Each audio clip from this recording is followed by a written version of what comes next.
Hello. How is everyone? Hello. Tired. I'm also tired. I just woke up. Same. um, I am in bed today because I can't be fucked. And I'm I reading just rolled books. out of bed, but then a little puppy forced me back into it. I'm puppy sitting a puppy. Like she's technically not a puppy anymore, but she's very All young, all dogs and are she's puppies. All yeah, dogs are puppies. yes, but like scientifically speaking, she's not a puppy anymore, but just about. And but she's only this big, and she is she's a Corona city dog, so she doesn't know what personal space is. So the second you sit down, she's in your lap. And I made the mistake of leaning back, so she was on my chest, and it's like, I live here now. She's What the are you sweetest. reading I love her. today? Yes. What are you reading today?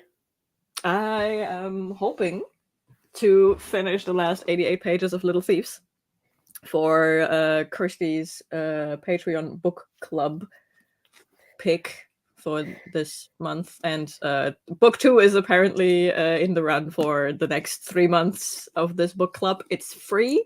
The book club is on a free tier. The Discord for it is on a free tier. So if anyone wants to join, I can throw links around. Yes. But technically, I'm also working on the Dowry of Blood for a vlog project.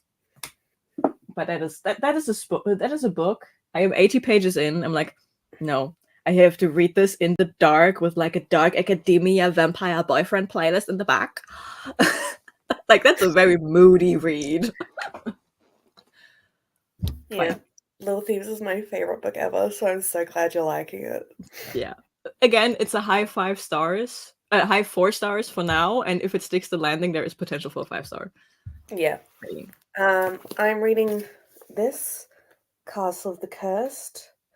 I found this yesterday at the romance book store. And I am 112 pages into it. It's okay. It's got that gothic vampire romance stuff. But some of the dialogue and some of the writing's a little bit weird. The author isn't English, so I am giving it a bit of a more of a pass than I would. Mm-hmm. She's Is Argentinian. okay. Did she write in English or was it translated from Portuguese? She wrote it in English, I think. Okay. Because I'm willing to give it more of a pass if the author is of a different nationality and writes in a different language than when it was translated, because translators, they are supposed to know their shit. Yeah. So I believe she did write it in English and she is Argentinian. Yeah, makes sense. So I am giving it more of a pass than I normally would. I am liking it. It's an interesting story. I just have no idea what's going on right now. Is it a mystery or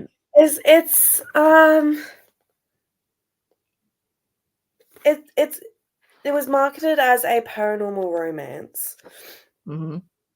Because it was a romance bookstore. Let me see what the actual genre is. I only got it yesterday, so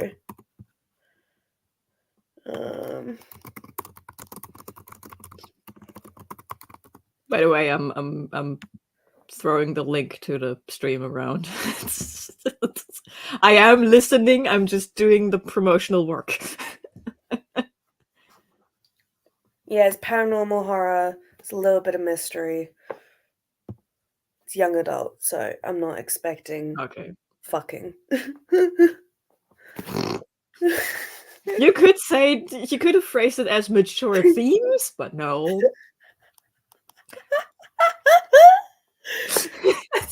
You know, young adult encompasses more than cutting out sexual content, right? I know, but in a For lot of example, they are romance, limited in their usage of the word fuck. They are only allowed one fuck per book. yeah.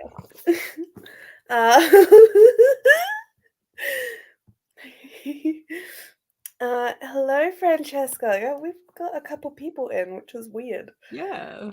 Um, hello, how are you? What are you working on today? Hello, Paula. Hello. How are you?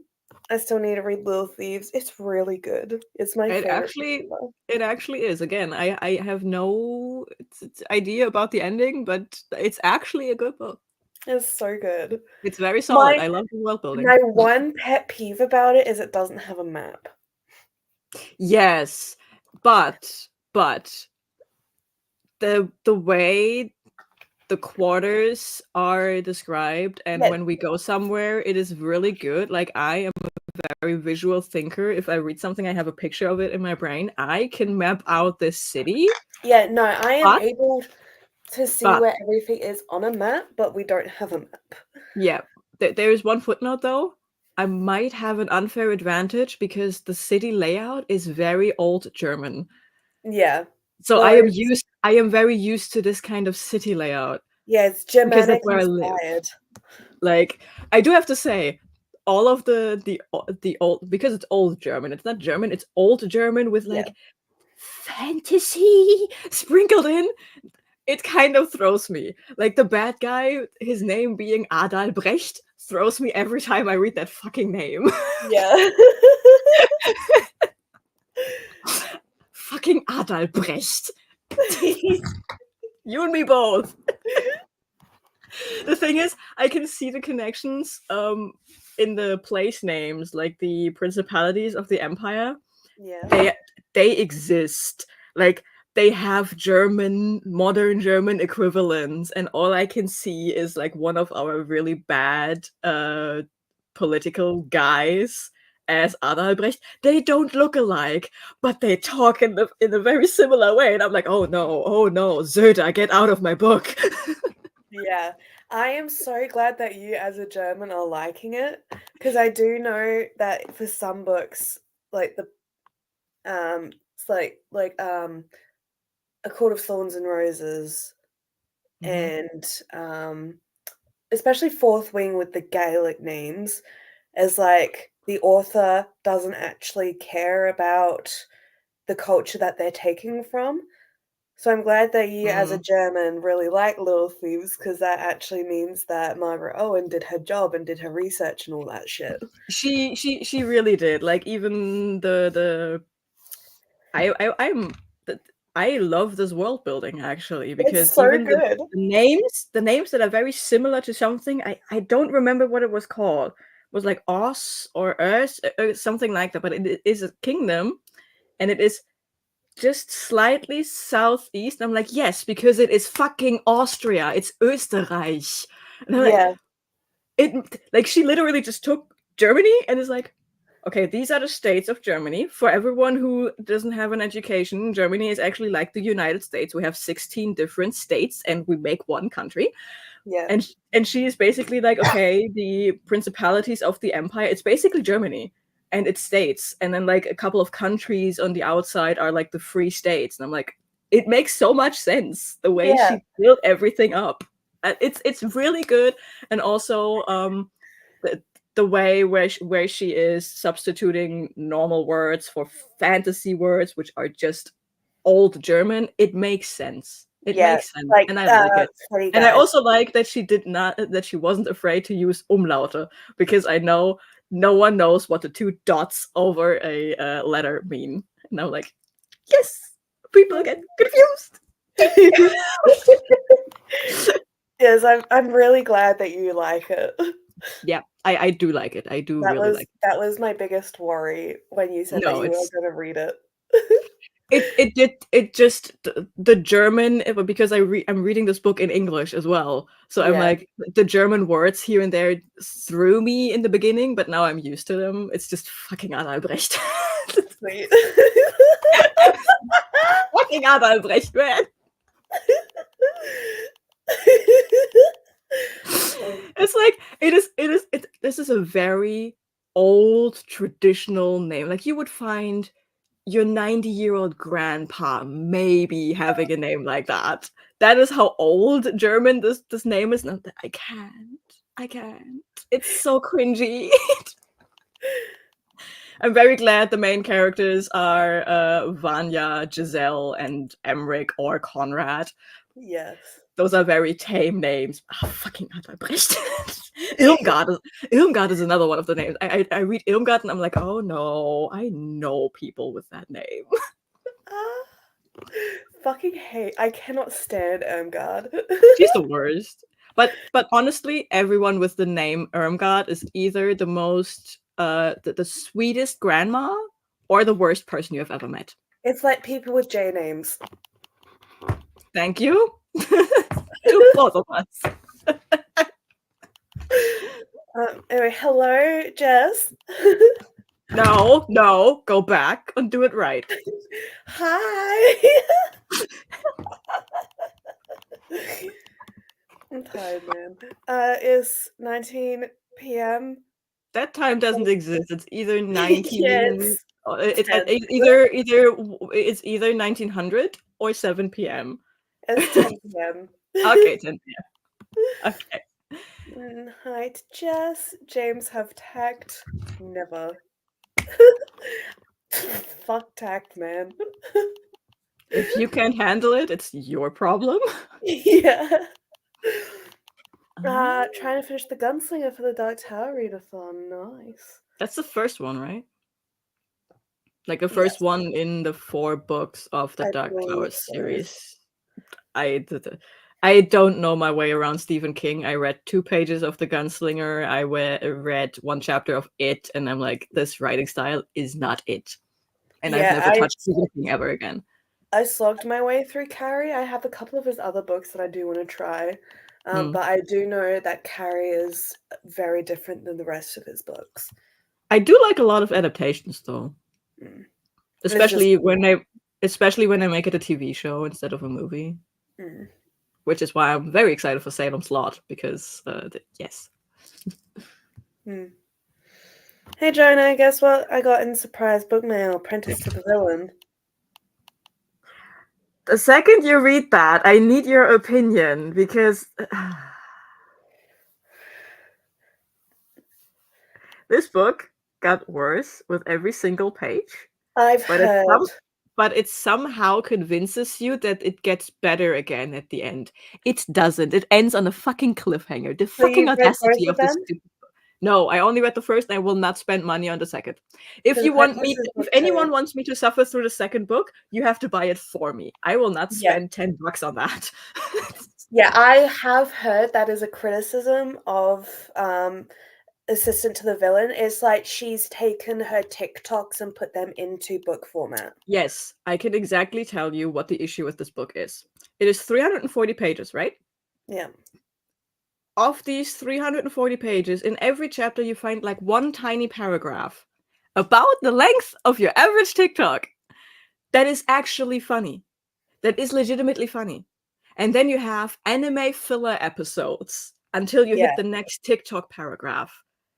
And it's legitimately so fluffed up.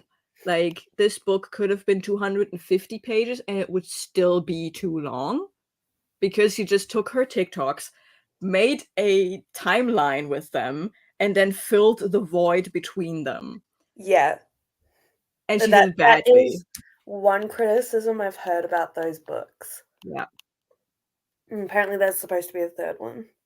Yeah, there's going to be a third one. It's planned as a trilogy, but again, like, this book had the audacity to end on a cliffhanger, but I am not interested in where it is going.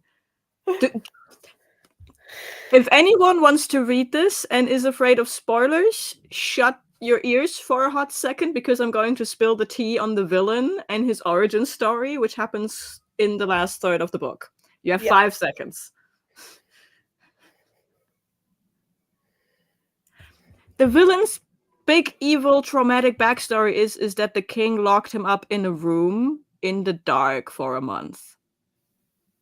That is the Oh. traumatic event. Like, magic in this world is triggered by a traumatic event, and being locked in a dark room for a month is so traumatic that the villain unlocked his magic, which is one of the most devastating kinds of magic in the kingdom, and that is why he has sworn to take revenge on the king, because he was on house arrest for a month. Spoilers over. Yes. Yes. Legitimately, our nice girl has a worse backstory. The fact that she doesn't have magic abilities to what happened to her before the book is so much worse. It should be her book about her, like, she should be the villain taking revenge on what happened to her before the book started, not his story.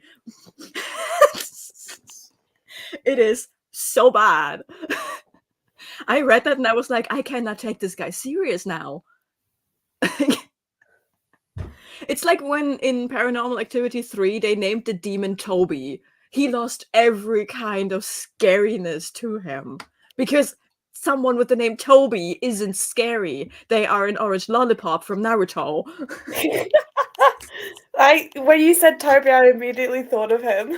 Yeah, like legitimately, when Paranormal Activity named the demon Toby, all I could see was that character from Naruto, specifically the lollipop face before he became cool. Yeah. It's so bad. Yeah. Oh, I still need to read the second book in this series. I believe you're talking about the Dark Tower. Have not read Assistant to the Villain yet, but hopefully I can start with this one and work back. The thing is, it's not even a quick read. You think 340 pages, you can fly through. No. They take forever. They are like sticky gum. They just expand while you are reading them. I can't read books out of order. Also watching Jack and Kelly Osbourne do Paranormal Investigation of the Queen, and BuzzFeed Ooh, Unsolved went there. nice. Ghost Hunter is my favorite paranormal investigators when they're too. I love them. It's like I have Ghost Hunters bingo. It's like Zach getting possessed. Do. Like it's so bad. I love it. It's candy. I could deal reading books out of order, especially with all the setup that is, I know, in the first book. Isn't Stephen King also writing like everything is like in a one giant multiversal cinematic universe? Yeah, a lot of them don't reference other ones, but they do technically take place in the one thing. Yeah, like I'm watching 'Cause Gavin's. a lot of them do reference others, and then a lot of them don't. Yeah, I'm watching Gavin's read all the Stephen King in order vlogs, and some characters, different names, but they appear, and I'm like. And I've heard that one character in The Stand is actually the main evil guy in the Dark Tower. I don't know. I don't know. Yeah. I can't read King, but love watching his adaptations. Wasn't Idris Elba in the Dark Tower movie? Yeah, he's the That gunslinger. fucking flops or something. He is the gunslinger, and Jude Law is the dark, evil, bad man. I don't know. I like the movie, but I also don't know the source material, so. I think it either flopped or they tried to put too much in the one movie. Might be a mix of both. But like I'm like a lot of movies people don't like. I like the Warcraft movie. Everyone hated the Warcraft movie. I thought it was entertaining. I like, unpopular opinion, I like the Hobbit movies more than the Lord of the Ring movies. I don't remember watching the Lord of the Ring movies. I know I have because we had like movie nights to watch them, but I went to the movies to watch the Hobbit ones, and I did really like them. And Martin Freeman was one of my favorite actors at that time. Not anymore because shit's come out about him, but. Yeah, no, I like the Hobbit movies more because the stuff actually happens. Yeah. It may be a me problem though, because the first time I watched Lord of the Rings, I watched like the director's extended editions, which are like 4 hours per movie. Yeah, we watched the extended ones as well. Yeah, and I watched them back to back.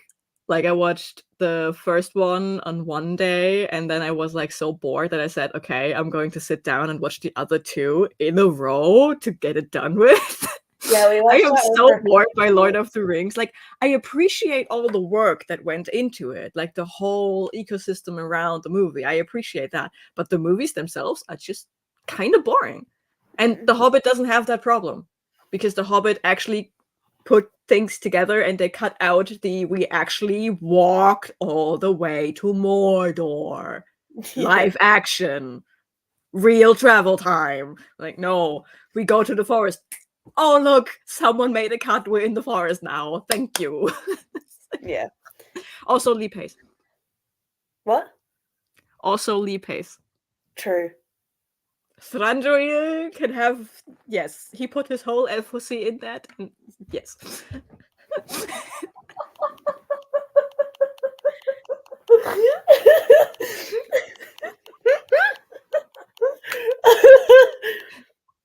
Did you know that Lee Pace one day was bored on set?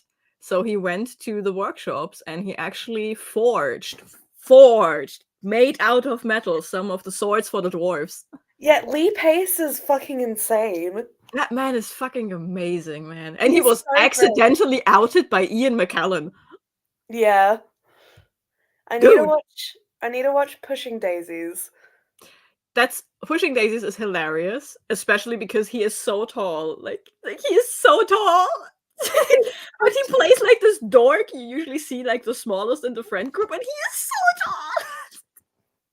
Like he has they sometimes use a very small car and you can see him just fold into it. It's so funny. Yeah. You also should watch Foundation if you like Lee Pace, because yes, his performance as the Emperor is I fucking am in the middle of watching Star Trek Enterprise. I should probably go back and watch all the other stuff. Though instead, just because my mind's being fucking weird about watching it in order, I'm just going to watch the series as they are. And then just jump between the series. I mean, the main Instead of going goal season for by your first season. watch through is just to know the canon, right? Yeah. Yeah. So I'm just gonna do that. So I can sit and binge. And then when I get to writing it, I'll watch that year and do extensive notes. Yeah. I think that'll work better. Yeah. And it also means I can jump around and watch what show I want to watch. Yeah. Because there's like 60 shows in there. Yeah. Oh. Two things. First and foremost, I started watching NCIS Origins. I know, I Yes. saw. It is, yes. NCIS is fun again. It's fun again. Yay. Second, 911 has another spin-off. I know. I know. What are we going to do about that? We are going to add it in. Of course we are. Just wanted to make sure. Yeah. I don't know what it's called. LA. But... What? 911 something something LA. Yeah, no. Because yes. 911, 911 Lone Star, 911 something LA. Why would they set another show in Los Angeles? They're in Los Angeles in the main one. Wait, 911 spin-offs. Okay, maybe they just changed it on the website. I'm watching it. Yeah, no. It's fine. It's fine. It's just 911, and they changed the title to the German one, and the German one is, of course, we have to explain everything. So it's 911 Emergency Call LA instead of just 911, because we don't dial 911 for emergencies. Yeah, so it's not named yet. No. But I wonder if this one's going to be on ABC as well, Probably. And that's why they're cancelling Lone Star, because they can't get Lone Star over. Mm. Because they're cancelling Lone Star and then they're giving it another one. Mm. So, I mean, to be fair, Lone Star outlived itself. Should have died after season 3 or something. I do like Lone Star. Same. But at one point, 911 I Lone Star think became... I- Is it you breaking up or is it me breaking up? No, I stopped talking because you were talking. Okay. At one point, 911 Lone Star became 911 Rob Lowe. Yeah, And that is literally. when it should have died. Rob Lowe has just put himself into every single storyline, and He put his whole Rob Lowe-y into the thing.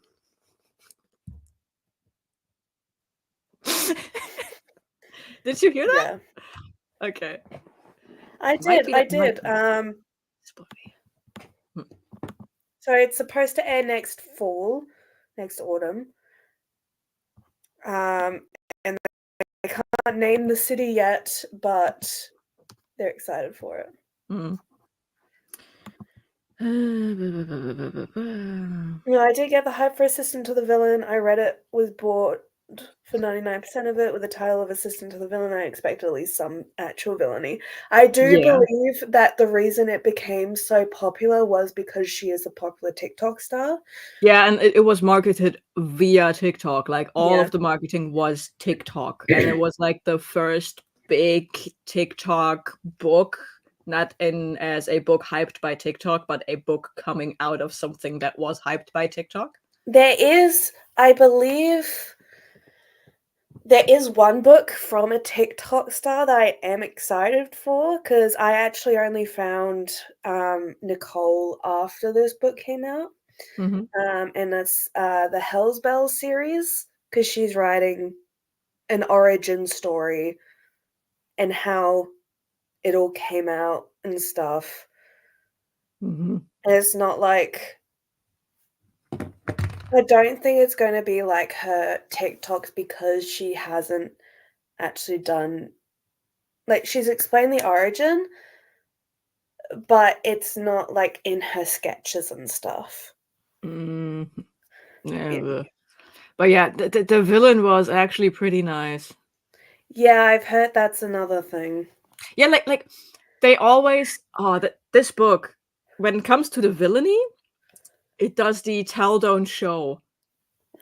Like we never see him do anything evil. We just all the characters around him tell us about him being evil. Like, he's torturing people in his dungeon. We never go to the dungeon. Oh, he has something called Scatter Day, which is just Wednesday, but all the interns have to run for their lives while he's shooting with bow and arrow at them. And I'm like, okay, but we never see that. Like, he's actually like, the things we see him do is like reunite two mated magical creatures, which is not bad.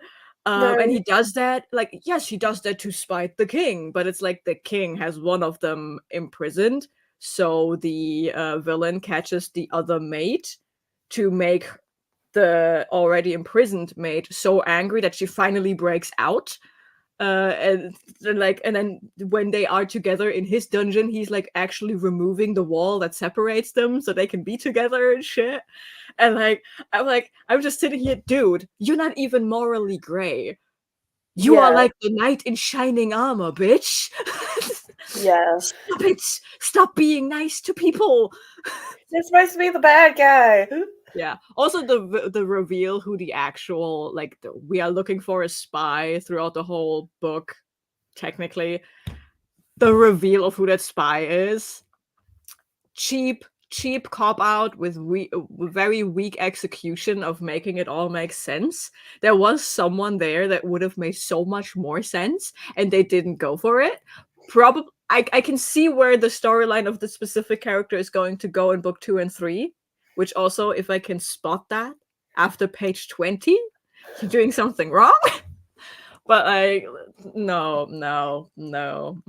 It's just, you can see the handbook about writing that was that this person read while writing this book. Like you Yeah. can see all the punchline hallmarks of every writing advice ever. No. Yeah. Not the orange lolly face. It drags like a dog scooting their butt on the floor. Yes, that is a very, very good description of Assistant to the Villain, yes. Yes, the Dark Tower series is how he connected the universes. Cool. Yeah, it's like filling in the gaps. Yeah. Yes, Thran Thran Daddy! Did you see the Thran Dalmatian Daddy! Empire?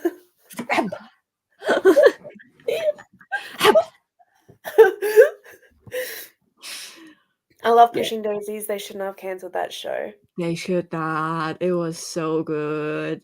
The problem was Pushing Daisies happened when How I Met Your Mother and The Big Bang Theory, stuff like that, took off. And Pushing Daisies is not a sitcom comedy. No. So the network was like, nah. We need to throw our money at a sitcom. Yeah.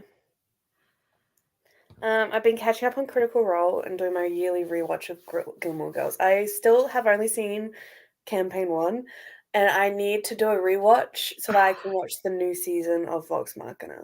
You don't have to, honestly. I know, but I want to because I love Yeah. it. This Critical Role is making me incredibly sad at the moment. Yeah. Because I hate Campaign 3.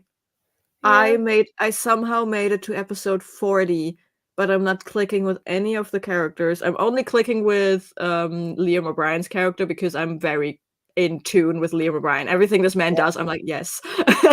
Yeah. But like, I hate Campaign 3. I don't know what is going on in episode 40. I don't like that. But now it's like this giant ass crossover thing, and like the last episode that aired is actually all of the cast has to play their characters from Campaign 3 and from Campaign 2.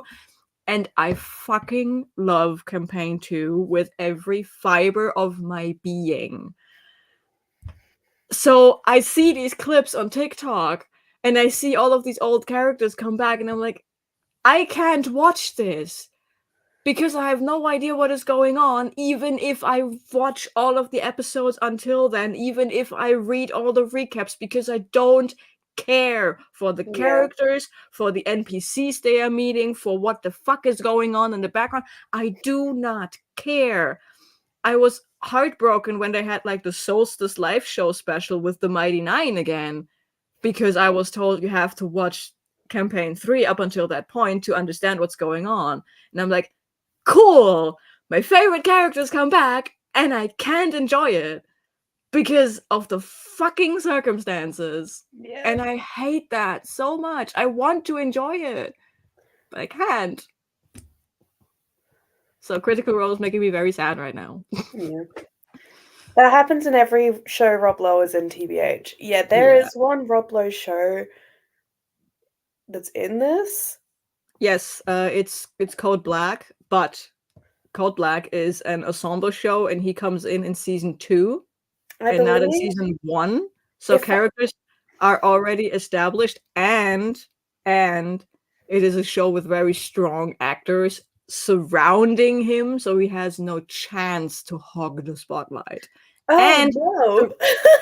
And Cameron Boyce is in this? Huh? And he's also not in the writing room, in the producer's room. Like he is only there as an actor, and the writing for his role is actually good. So there is no chance for him to hog the spotlight. In his scenes, he does that sometimes, but he's actually concentrating on acting and instead of directing. So it works out in Code Black. I like him in Code Black. We need to add another twin in. Oh no. Because Dr. Will Campbell, I think it is. Yes. Is played by the same guy that plays what's his fucking name? But he's in 911. Not 911, Station 19. Okay. I mean, it's 2 shows we already have on the list. I'm fine with that. But we need to add that in. Yeah. And also, I'm gonna cry at Cameron Boyce because it's Cameron Boyce.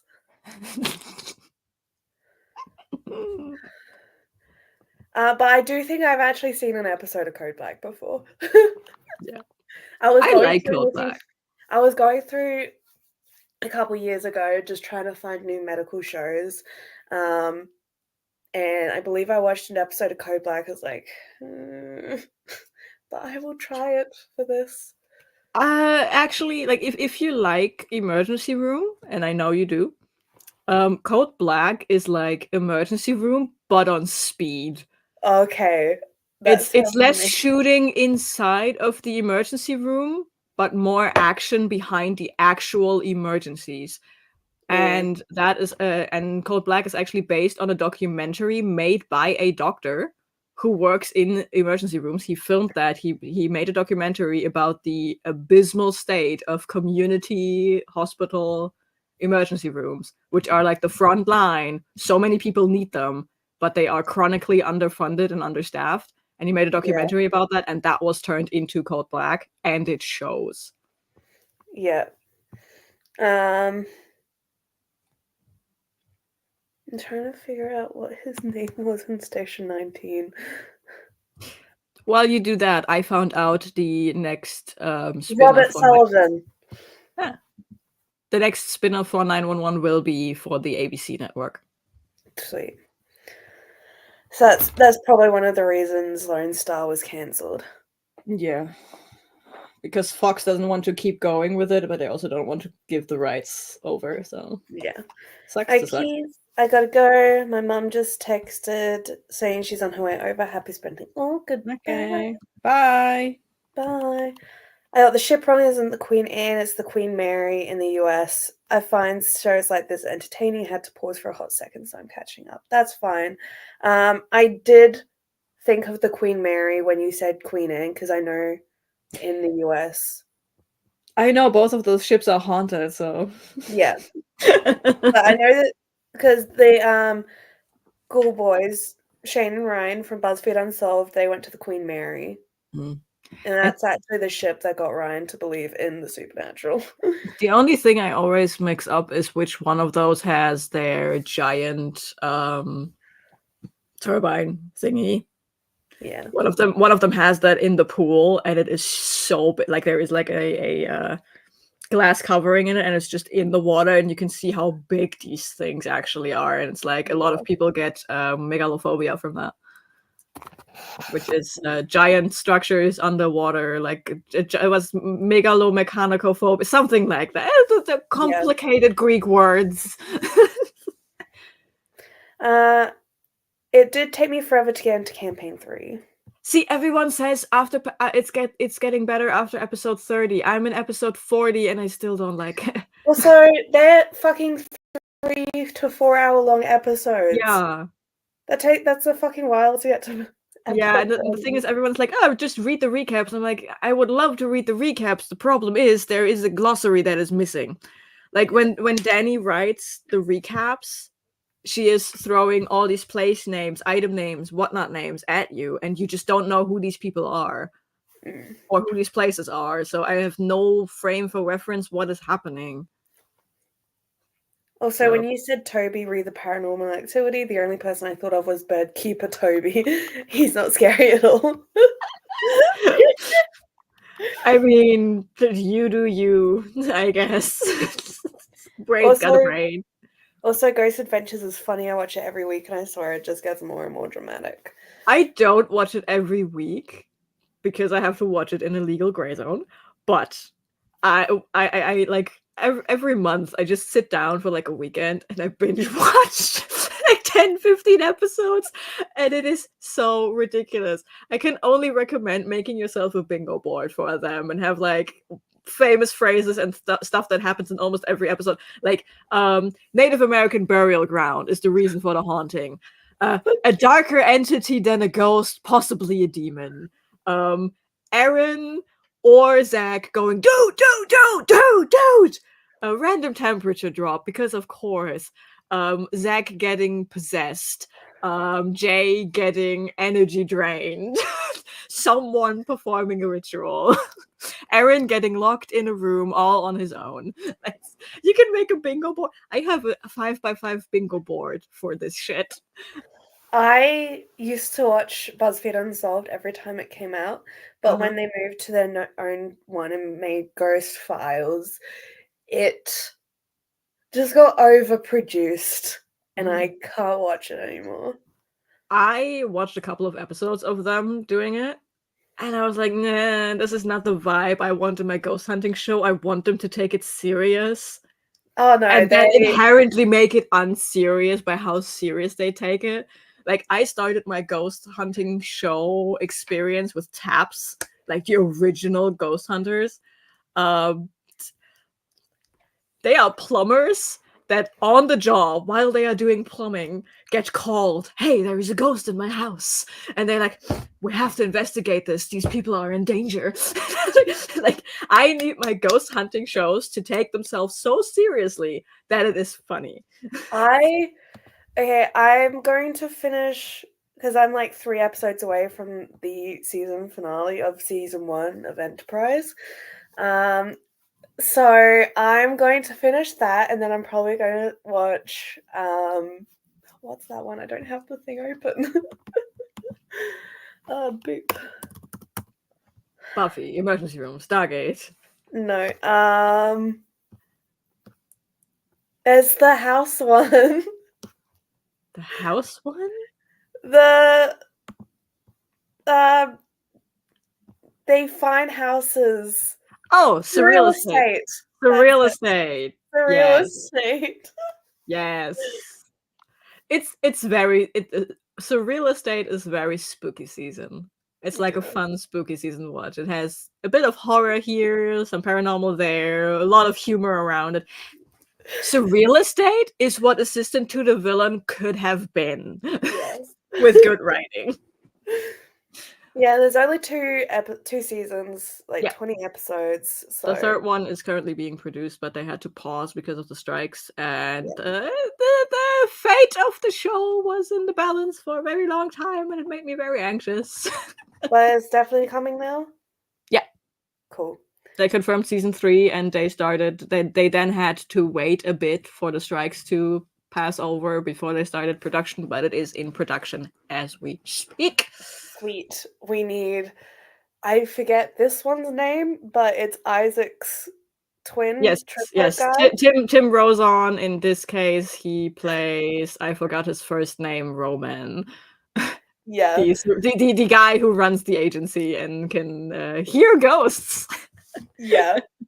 Isaac's, I forget if they're triplets or twins. I believe they're triplets. They are twins, but they have a very weird cowboy ancestor who was immortal and then a vampire. Right, that's it. And Isaac is the one that strands Tom out on another planet. Yeah. And annoys the Firefly crew so bad that they leave him in deep space instead of bringing him back home to Earth. Like, you imagine being so annoying that you annoy your way onto a free ride back to your home planet where you desperately want to go, but then you are so annoying that they kick you out halfway there. That's some Julius Caesar kind of story. Like, he's so annoying, his kidnappers just gave him back. Take him. We don't want him. Yeah. Oh, it's just great. Yeah. Anyway. The thing is, when you watch Surreal Estate and you see that character, and then you imagine what a dumbass Isaac is, you see where it's coming from. Both of them have inherited the idiot gene. One of them made something of it. One of them compensated. The other one just embraced it. The other is Trey. Oh my god, do we have a frozen James or is it me? Am I in the problem? I did a deep space. Yeah. Hello? Hi? Hello? Hi? Me. Okay, yes, hi, you're back. The other one is stranded in deep space, yes. Yeah, the other one is stranded in deep space. I'm gonna go to bed now, otherwise I'll be a grade A biatch tomorrow for work. I mean, whose problem would it be if you were a grade A bitch? I know. Oh, sorry. Just hit my microphone. Yeah, but we got 2 Adam Tudyk characters. I don't know how to say his last name. Who? The Firefly, Mhm. I believe he's a captain or something like that. Oh, the pilot? Yes, that guy. And His then last name is Tudyk. Tudyk. Okay. At least that's And how I heard it being pronounced. yeah. Adam Tudyk. No, you're retail.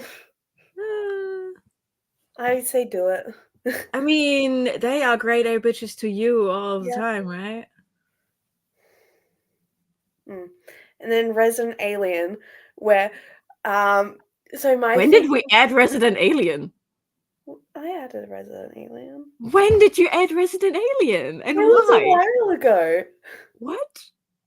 When we added Firefly, I was like, hey, this guy's also in Resident Alien and I really want to watch that show.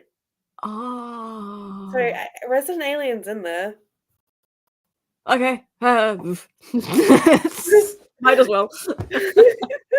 The thing is, we cannot, and I cannot emphasize this enough, add anything this man was in when we only count voice acting jobs. Oh, because no. that man is in everything. He's in fucking everything. He was the only white guy in Moana because he was the chicken.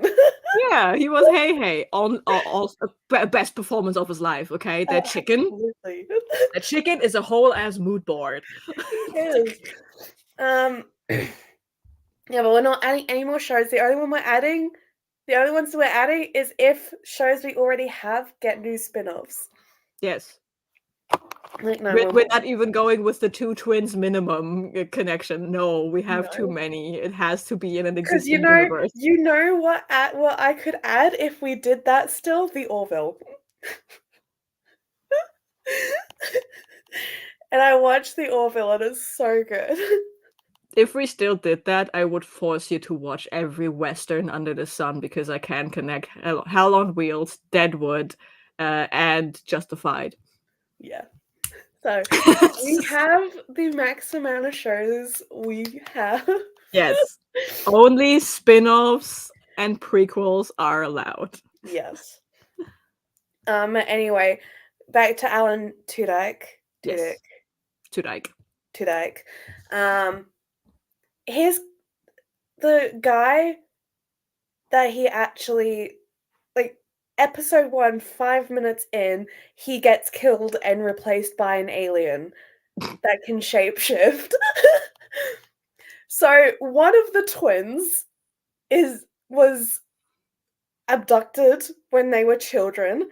The other one goes to be a professional assassin and then is replaced by an alien. Okay, but this could actually be a twin that knows about the alien abduction. Because if he goes to be like a professional assassin, what if he's like doing all these criminal underbelly things to find out if anyone knows? Yeah, like he and was how there to get when it him back? happened. Like he is basically trying to find the Stargate program. Yes. And what's so funny is that there are 2 abducted children on Firefly because Malcolm was abducted. And I can actually add quite well into Castle's lore because something bad happened to Rick. Mhm. And I can just add his brother going missing to that. And then this guy.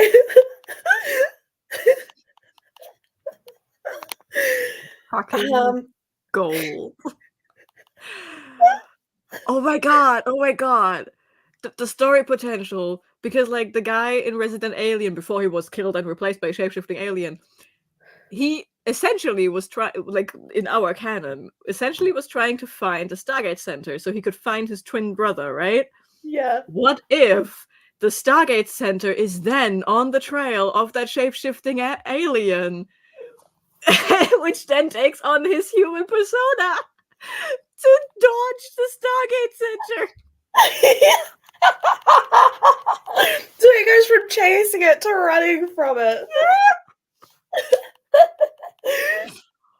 But because the Stargate Center never knew that there was someone trying to find them for these reasons, they never suspect this guy to be the aliens.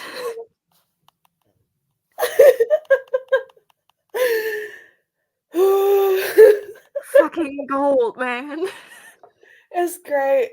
I have only watched like half an episode of it, but I did go through when I was going through and writing down all the episodes. I read some of the synopses, and when I found, I was like, yeah, he used to be a hired killer. I was like,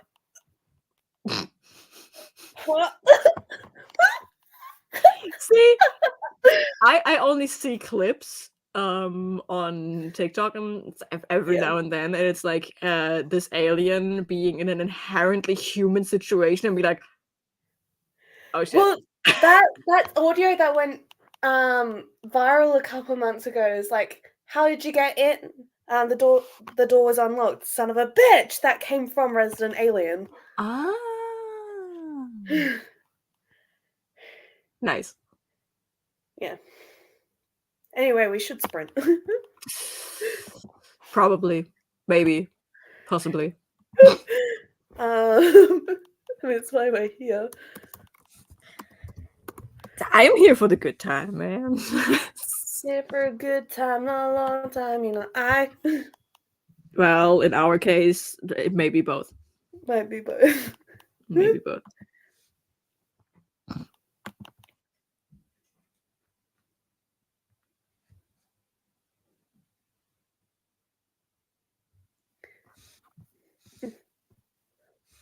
Come on. There we go. Okay, an hour. I'll see everyone in an hour. Happy sprinting.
Hi. Hello. Oh. Hello. What's all this then? I did not catch the second half of that because you were mid-yawn. I doom scrolled on TikTok. Nice. I watched a video about the I'm Alex situation because the drama channels finally put out cohesive things, and apparently there is even more that came out. And in the first half of that, I journaled, and in the second half, I worked on round 2 of the readathon I'm planning that hasn't even happened yet. Yeah. Well, like I said, I will be your guinea pig. Read the shit I sent you When? When did you send me shit? forever ago, but I can resend shit. Yes, please. It has changed a bit since then.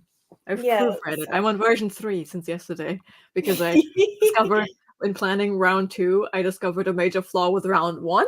Yeah, So, you mentioned that. yeah, I can resend all of the shit. I can actually just send you, technically, I can send you an invite to the Discord server I already have set up because all the links are in there. Yes. Let me do that. Yeah. Levy's here. Hello. And so is Olivia. Hello. Hello. Levy's watching 911. Yes. Season 8 is currently coming out, so you choose a good time to start watching. You're on season 2. Yes, that means you for Eddie. Season 1 is the worst season. Isn't it always? For It's most always shows, is. season 1, I just started a rewatch of Criminal Minds, and season 1 was rough. Yeah. Rough, I say. I have Back when Criminal Minds was an ensemble cast of supporting characters for Gideon. Gideon was only in like 2-3 seasons. He wasn't in the first 2 seasons, and then he sent a letter and disappeared off screen until he was, I think, killed in Yeah. season 9, 10. Later on, he was killed, and no one cares. Reed was a bit sad about it, but then everything was fine again. Olivia says hi. Levy says hi. Yeah. Yeah.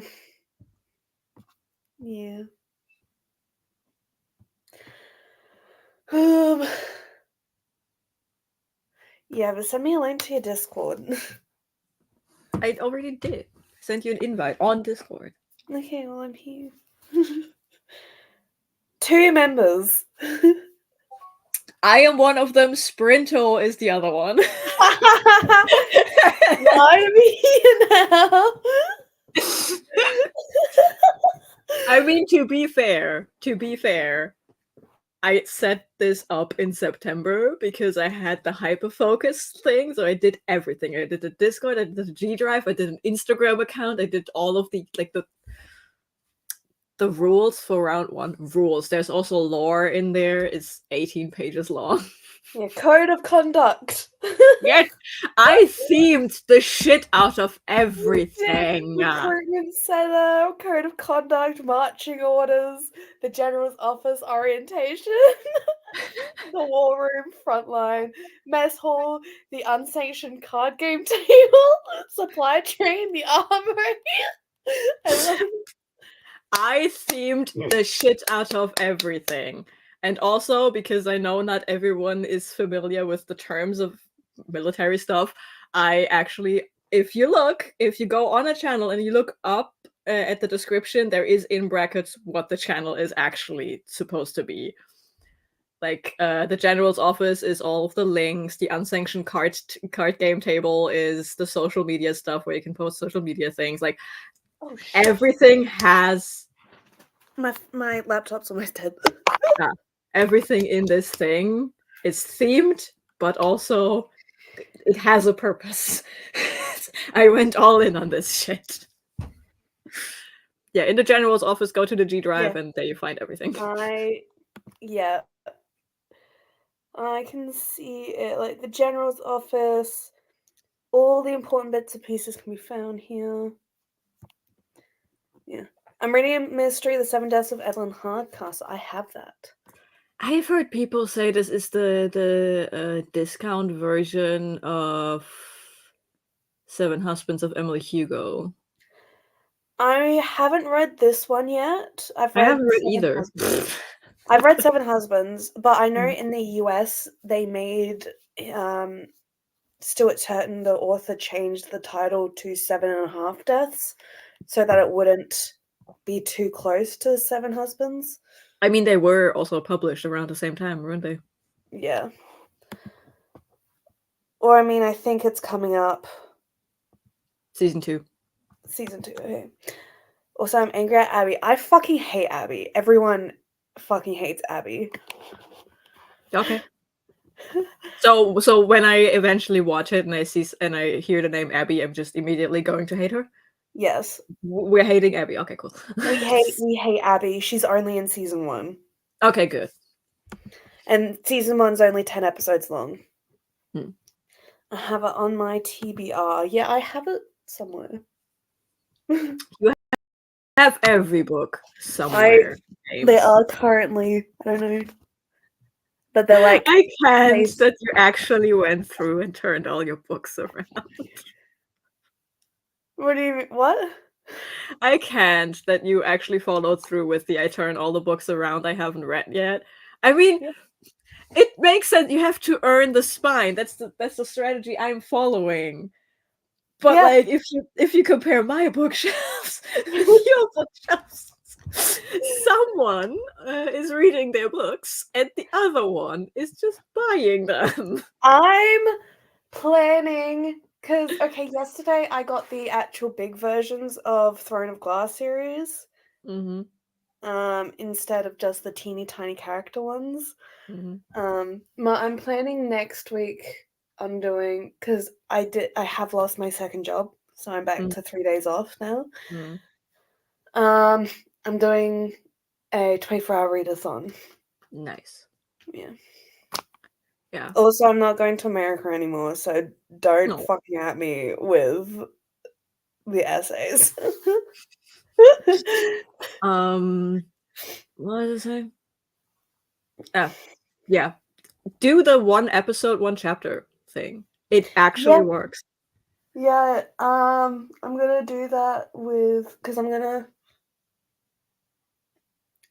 my Wi-Fi is being quite shit right now, so I can't do it while we're sprinting. Mm-hmm. But afterwards, when I start Surreal Estate, I'm gonna do it. Nice. Yeah, I did it with. Jeez, what was I doing it with? I was watching Spartacus. And I believe it was Assistant to the Villain. Yeah, I was watching Spartacus and reading Assistant to the Villain, and it worked wonders. I also watched because sometimes I didn't want to read the shit show that was Assistant to the Villain. I was dual wielding Assistant to the Villain and Little Thieves while watching Spartacus, and it worked wonders. Like I breezed through these things, and honestly, it's the only reason why I finished Assistant to the Villain at all.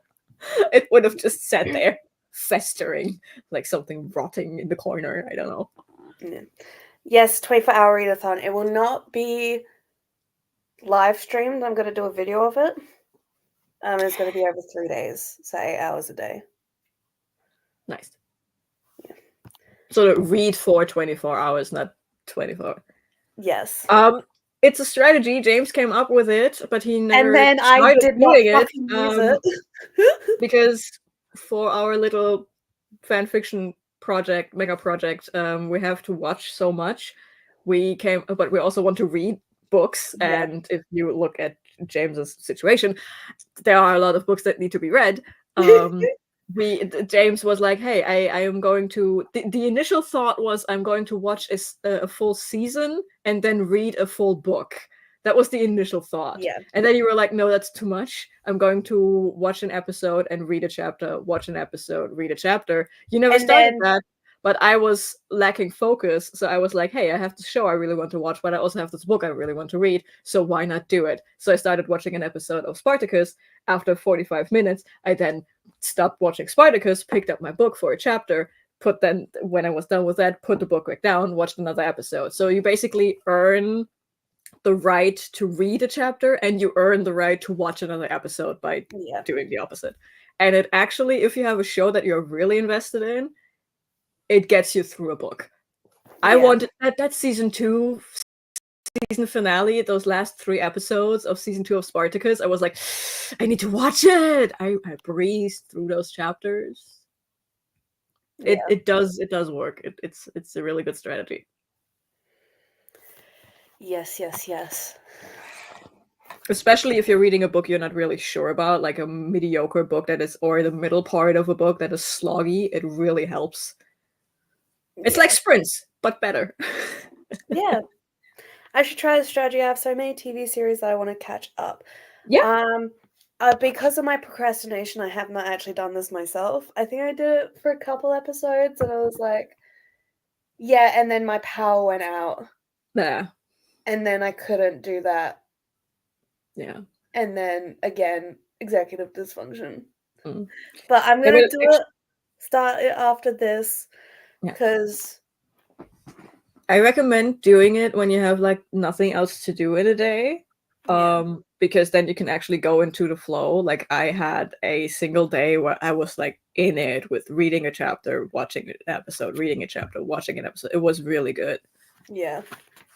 And it does help with if you have focus issues, because it's too like at least for me it engages 2 different parts of my brain sickles, so it really helped. It's a good idea. I've been going through some. Mm. I think that's supposed to say shows or shit. I think it's supposed to be some shit, given that we then start mentioning coping mechanisms. Okay, and my coping mechanism is watching TV shows, but I do want to read. Okay. Yeah. This sounds like amazing strategy. Yeah.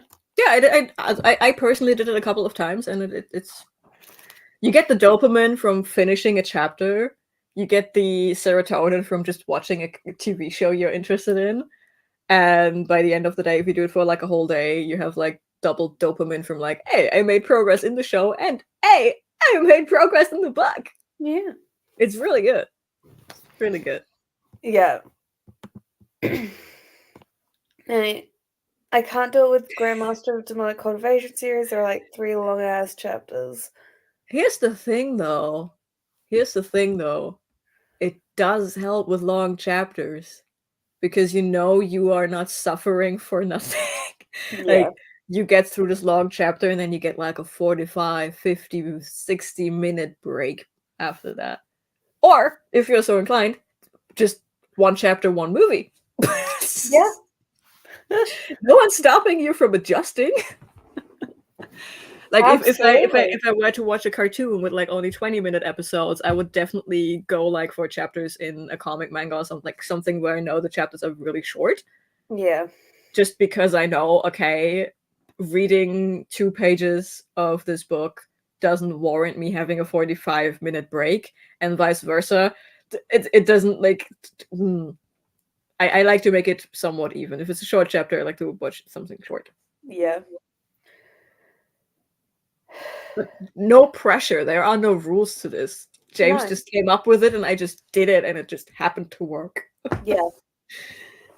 I'm definitely going to do it with Surreal Estate, because they're both like gothic stuff. They are also Surreal Estate is also mostly self-contained episodes. Like they have a monster of the week, or like a house of the week. But they also have, in episode 1, they have 1 house, and that is going through the whole season, but like in the background. And they do the same thing in the second. Like they have 1 big bad evil house per season, and then monster of the week. Cool. So And it actually makes sense to have breaks in between. How many episodes are there? 26, I think. 20. Yeah. 2 seasons of 10. Yeah, I only remembered half seasons, but half season is everything between 8 and 15.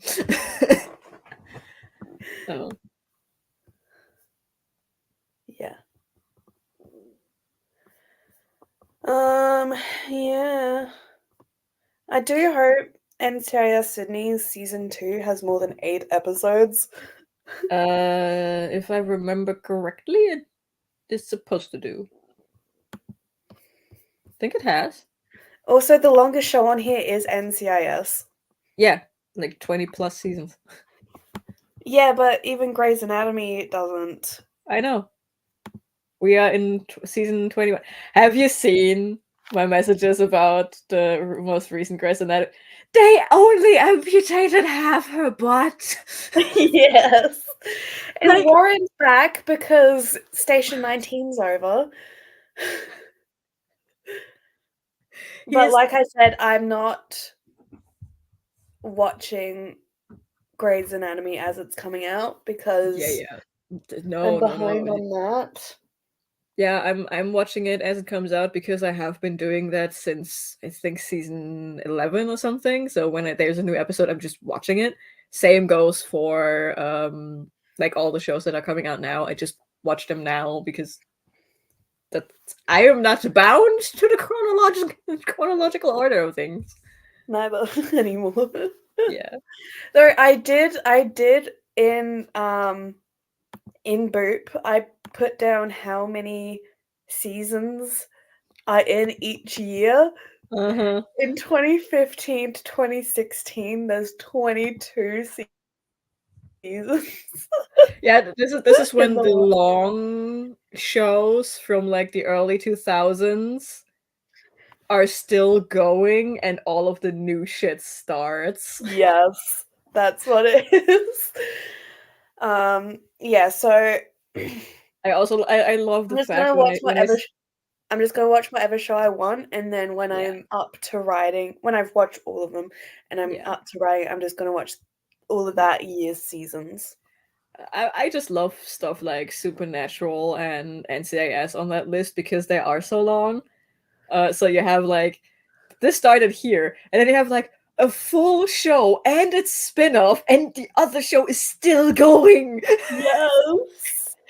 Like the whole Eureka Warehouse 13 universe, it happened. It started, it happened, it ended, and NCIS is still going. It's still going. It's still going. Literally, if you look at it and at all of the seasons, Supernatural isn't that far off from NCIS.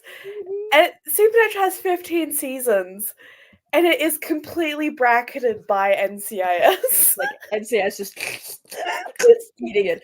Stargate and Emergency Room just got out of it because they started earlier. Yes. They happened before Navy CIS, but oh my god, no. It's ridiculous. It's insane. Why are we doing this? Have you met us? True. That's the explanation. Yes, it is.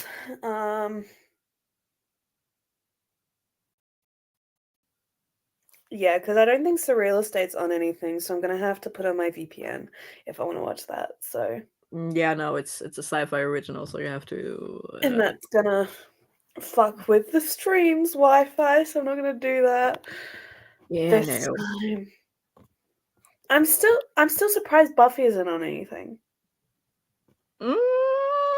Speak for yourself. I think it's on German Netflix. Buffy is on German No, it's on German Disney Plus. As is Angel. And the original Buffy movie. Wait, let me check the movie. I'm gonna check my Disney Plus.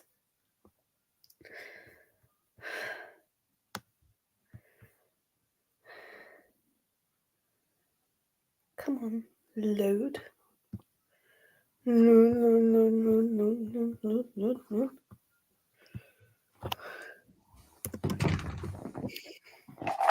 Oh fuck, is this on here?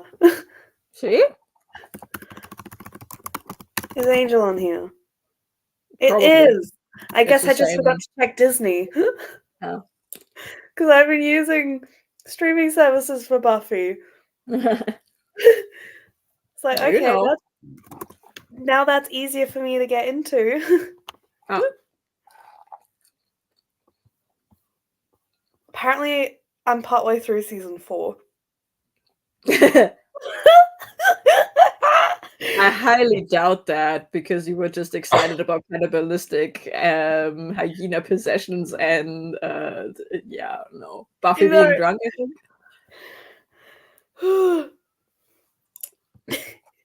You like long video essays, right? I love video essays.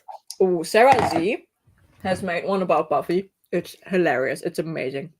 I have an entire playlist full of them. You have to watch all of Buffy though before you can watch that, but Yeah.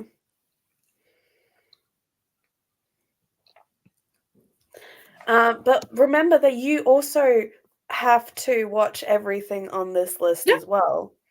Yeah. Which means you have to watch Big Time Rush. I have the advantage though that most of the stuff on the list I already watched. Yeah, because you added most of these. What can I say? I watched a lot of television as a child.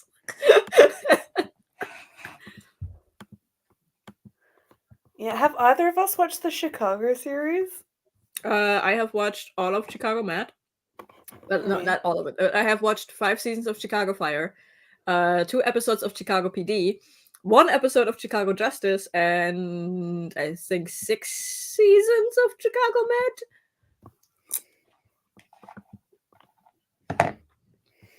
Okay. The fact that it takes place in Chicago definitely means that we can do some crossover shit with ER. Hello, Vanessa. Hello. How are you? And Jonah. And Jonah. I just read that in my head. It was the Aunt Peggy moment from the Hamilton musical. James, Vanessa, and Jonah. I can't believe you didn't realize that in ER, I forget her name, but that physician's assistant was Angelica. Dude, I was entranced by the outfits and the dancing in that musical. I did not have time to pay attention to the faces. Yeah. I was jump scared by David Diggs, aka Lafayette, aka the pimp limp master of Jefferson himself, when he was the main character in Snowpiercer. I like, oh, Snowpiercer, let's watch it. Mr. Jefferson, you are coming home, sir? Why are you not French, sir? Yeah.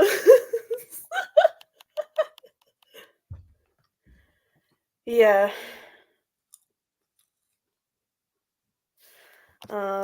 Yeah, so that's great to know about Buffy. James, I'm not going to pester you about essays because you said you don't have to write them anymore. Have you eaten something? Because you rolled out of bed just before stream like I did. Please eat something. Yeah. Also, everyone hydrate. I dare you. This is all I have near me. If it's just Coke, I'm fine with it. It's just Coke. I'm not drinking for a while because I got super, super drunk Thursday night and I vomited. Ooh, you. Yeah. So I'm not gonna drink for a while. I did not like feeling like that. If the cafe's still open, I might go grab some breakfast / lunch now that it's 12:16.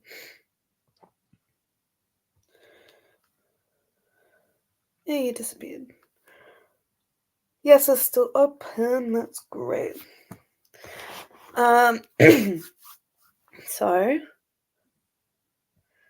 do we want to go into our next sprint? Yes. So that I can eat. Yeah. I sent you one of the Sarah Z videos. Yeah. It's the shorter one. It's only 46 minutes long. Because the 90-minute long is about season 6. Okay. That time Buffy made government propaganda. Yeah, it's a show about don't drink, children. Drinking makes you dumb. Oh. Well. Buffy's literally turned into a cave woman because she drank a beer. What? Yes! This show is whack. And like every other sentence that's coming out of Xander's mouth is drinking is bad, Buffy. It's so bad. You can tell that someone from the government was like sitting in the writer's room Yeah. and going, 'Cause actually, it's so bad. Xander would be the drunkest out of all of them. Yeah. I'm changing that.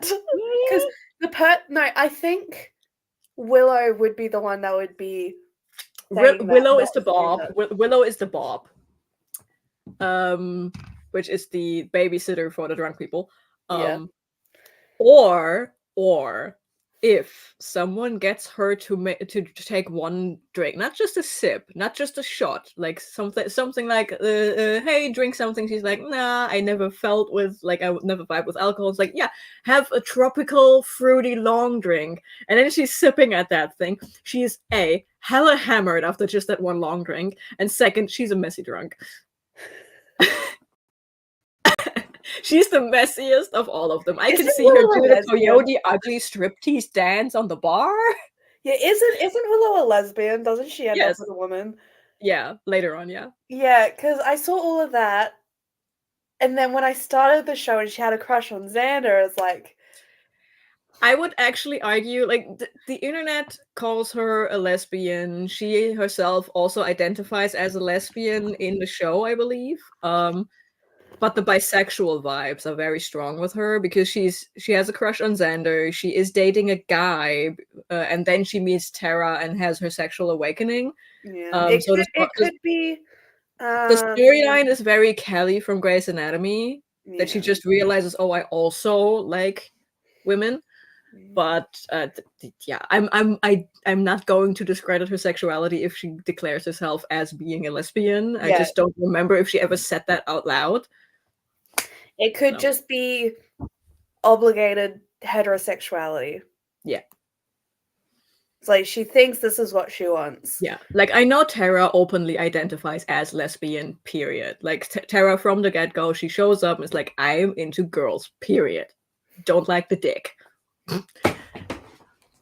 And then Willow learns... we made it that Xander's just hanging around because Willow is actually friends with Kevin. Yeah. And Xander's just hanging around because he has no one else to You know what the funniest shit is?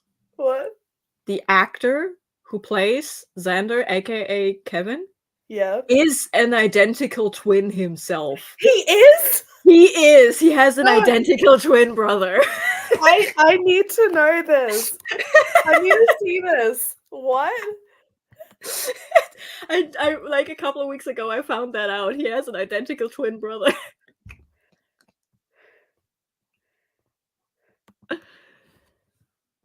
Nicholas Brendan twin. Yeah.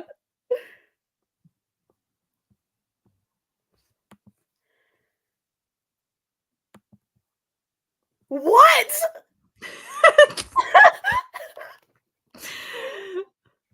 And he played Xander in season 5. Because I think Nick had either a health scare, was in rehab, or was in prison. I'm not quite sure. Something like that. Also, Tom Ellis, aka Lucifer, has a twin sister, I believe. But like, there are so many twins out there. I never realized.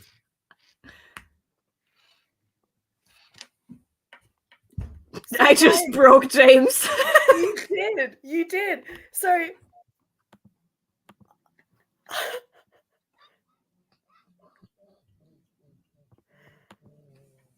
and they have a body double episode, and they've obviously brought in the twin to do it. That's...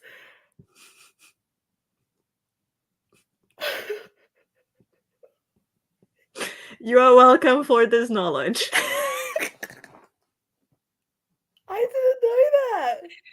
As I said, I found that out a couple of weeks ago. I was watching a video essay about problematic TV shows from that era and how problematic the production companies were back then and the drama in between. Like it had the Charmed drama, it had the what was it, the Beverly Hills drama, and it had the Buffy drama.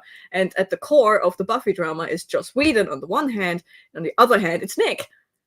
And that is how I learned that the man has a twin brother.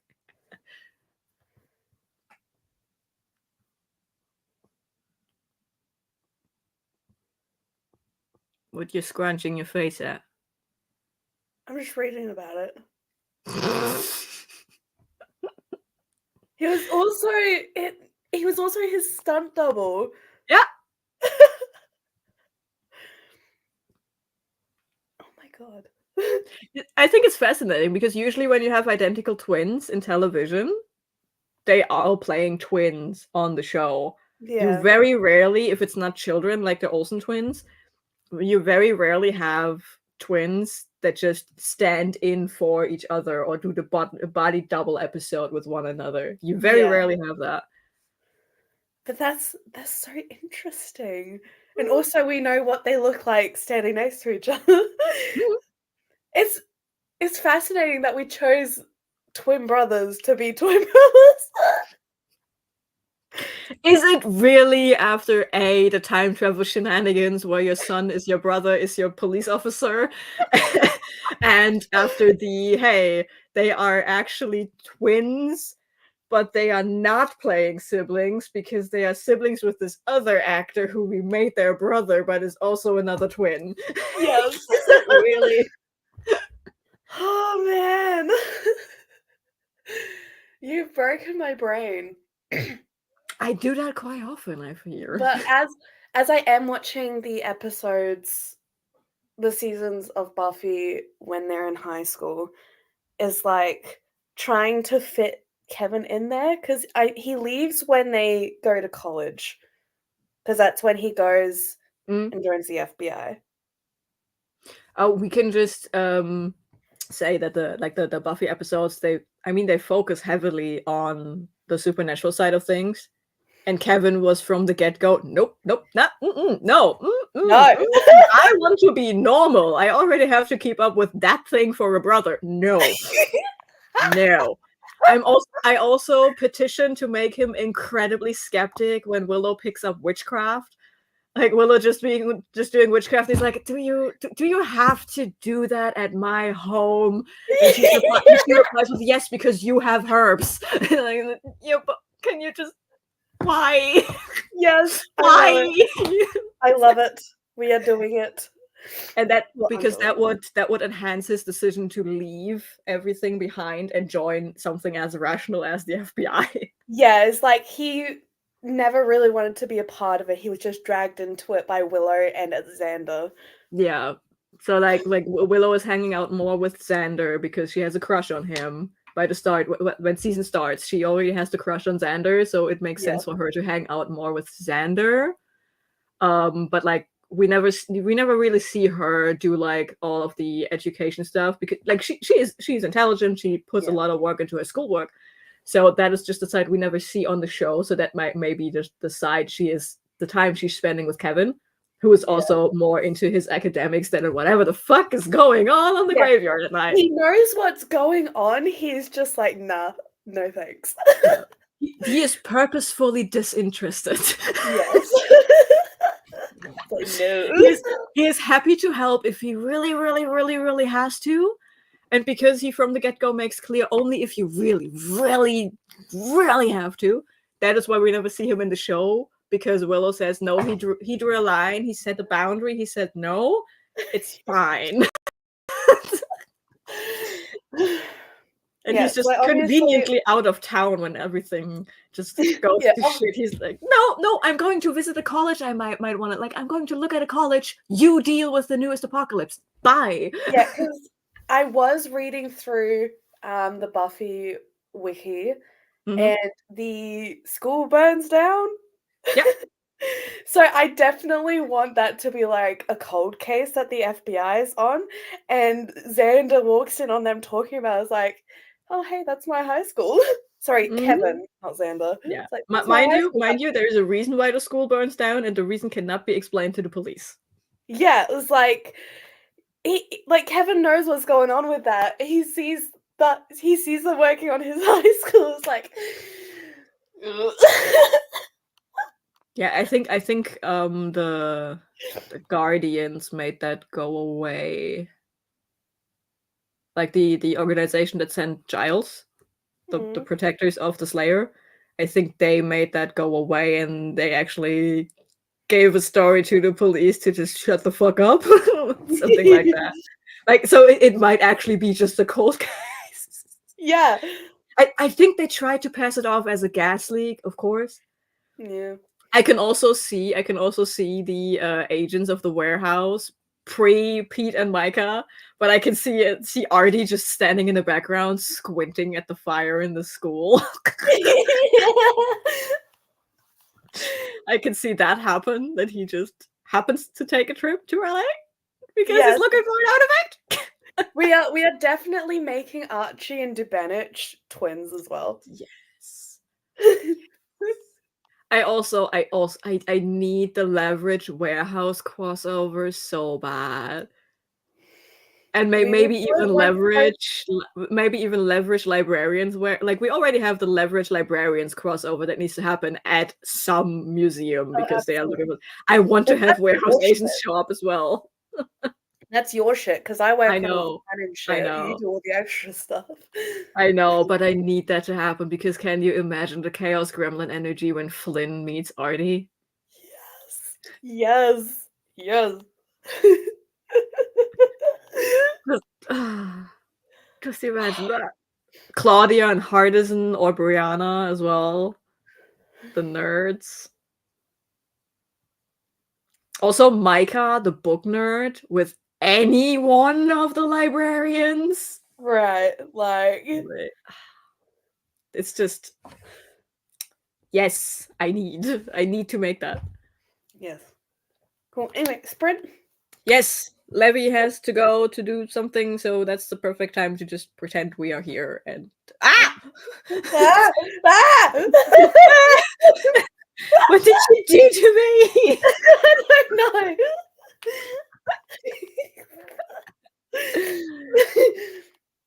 Yeah, I'll yeah. see everyone in an hour. Happy birthday.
Hello. Hello. How are you? I finished the video essay about the I Am Alex situation. Yeah. Oh boy. Mm. Oh boy. Mm-hmm. Please send a link. Uh-huh. Because Because, I like, do know some of it, but I haven't. Yeah, I was waiting until iNever took a stance, and apparently he did. I just completely missed it. Yeah, So he did like the day after it happened, and then Inaba's girlfriend accused him of yeah, everything that Alex did to. yeah, that's why I was like, oh shit, I need to wait until all of this someone can make this comprehensive, and now people are making it comprehensive. Yeah, because I watched Inaba, and when that came out, I was like, that doesn't sound like him. Same, And same. then No, the thing is with him, apparently the same thing that happened to I don't know I forgot his name, but it's another YouTuber from that original friend group. Um, an ex-girlfriend of his also accused him of like really bad things, and it turned out she was lying. yeah. And if there's one thing I hate more than people who excuse the behavior of the abusive boyfriend is people who pretend to be a victim, because they are the reason that victims have trouble Can't being believed believe. when it actually happens. Yes. But by the time I found out that I never had been accused, he had already debunked it. So Okay. I thankfully didn't have to do any. Oh my god, is he a bad person? I was like, okay, no, I saw it that he made a statement. I saw that he then was accused, and then he then made another statement, and I was just like, okay, this whole thing is way too messy for me to follow, because Yeah. it was another Discord, YouTube, Twitter, 7 different podcast situations. I was like, no, I let the people who can make this concise. Like, I need Jay Aubrey, I need the right opinion, I need Swoop, I need someone to make this make sense for me. Yes.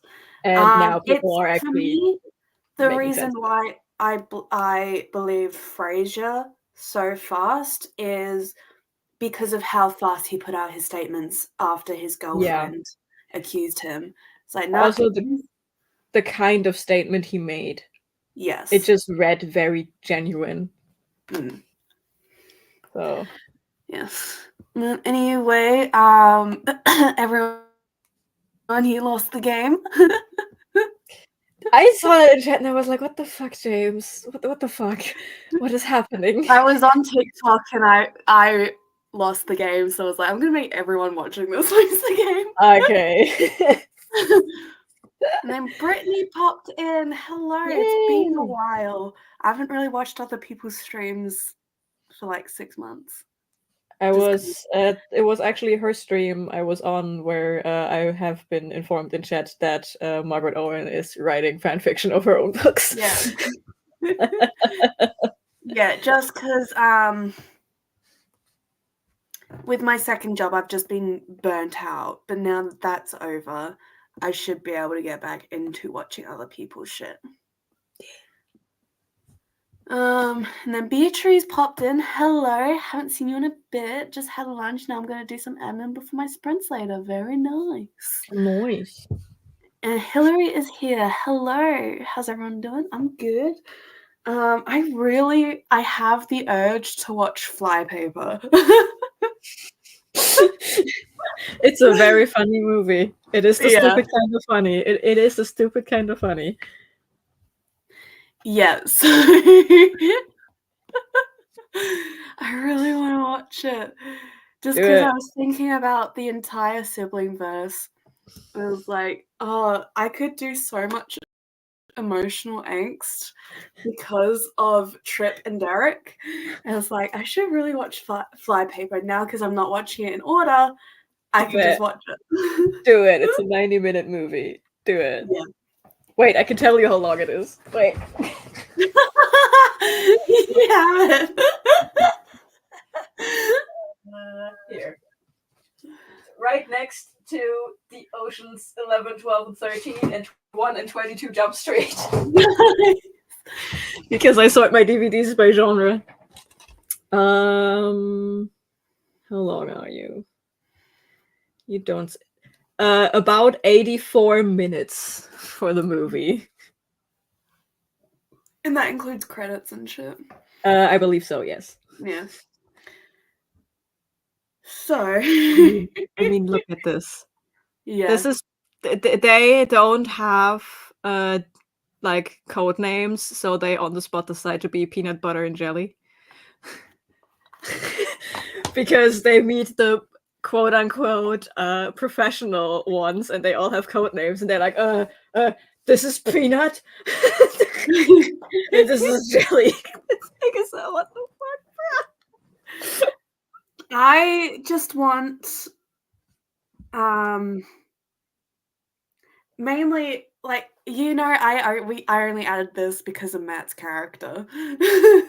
Well, we It just added this happened because that Patrick Dempsey was in it too. we added this because of Matt and Patrick. I Yes. told you there is.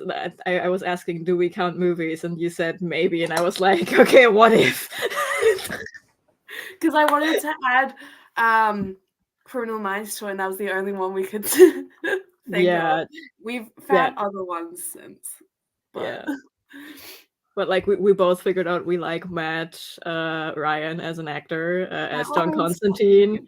And then we were really hype about him being in the Criminal Minds universe, and then we were like, okay, wait, I can connect this to Grey's Anatomy with a very niche thing. Though he looks so much better with dark hair than he is blonde. I'm sorry, but I have to say it. I like him blonde, but I like it when he hasn't been on set for like 1 or 2 weeks and the blonde is starting to grow out. Yeah. Like, he rocks the blonde when his brown is shining through. Yeah, like, I do like him blonde, but I prefer him as a brunette. What I don't like him as... a hilarious movie, which is why I really want to watch it. It is a hilarious movie. What I don't like Matt as is clean shaven. The man needs a 5 o'clock. The man needs a 5 o'clock shadow. He needs something on his face. He has a very weird chin. He needs a 5 o'clock shadow to make it work. He's very hot, but only with the 5 o'clock shadow. Yeah. The thing is, there are people who turn into their 12-year-old self when they shave, and then there are people like Matt Bomer, not Matt Bomer, like Matt Ryan, who look like they are their 12-year-old self until here, and then they just look like an old man without a beard.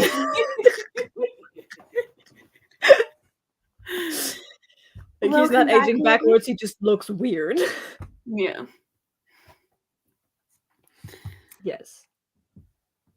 It is... Flypaper is a hilarious movie. It is technically 2 crews robbing the same bank, and then by the end we figure out there's actually 3 different kinds of thieves acting in this bank, and we have a very ADHD Patrick Dempsey whose meds start to taper off in the middle of the movie, and he's completely losing it, and he is trying to A, find a way out, but also B, Loki wants to rob the bank himself while he's at it.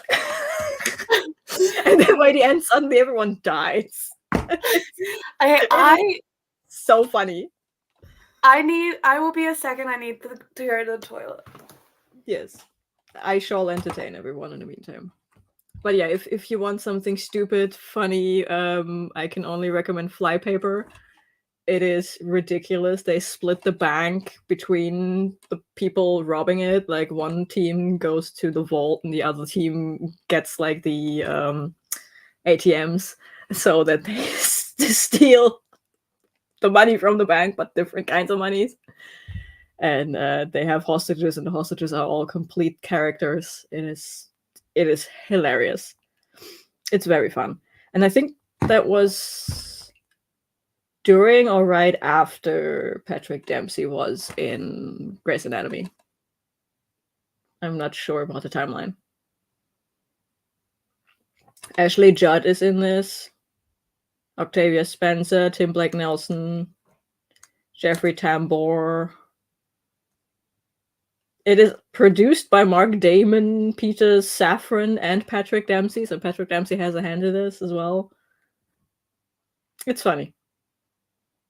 There should be a trailer on YouTube if anyone's interested.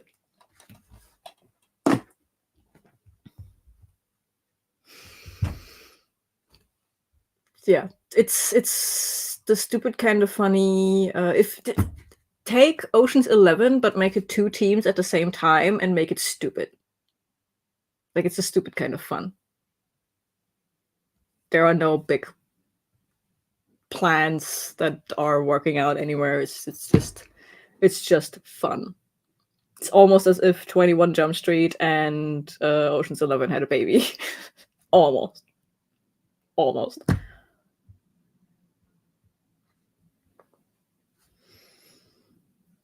Now we're waiting for James to come back.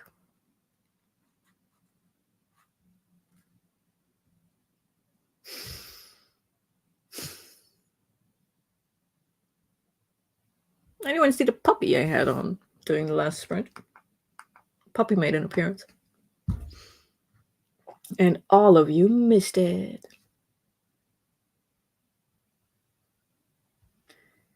But yeah, for the interested, for the uninterested, I'm puppy sitting right now.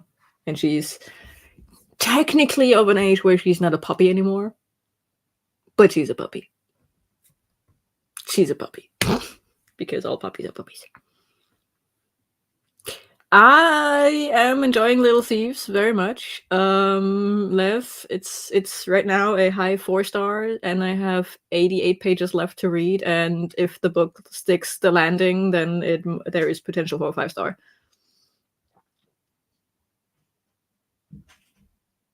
I have to watch Bullet Train. I haven't watched Bullet Train yet, but I've heard it's funny. Yes, there is a puppy. She might make another appearance in a second. I don't know. Maybe. And she's very much a lapdog. Like, she grew up during the pandemic in the city, so she doesn't know how to dog. She's very clingy. Like, the second you sit down, she wants to be on your lap. The second you lay down, she's like right here, and she's like living here. I might be moving to my bed just to show that. She's very clingy. She's very lovely.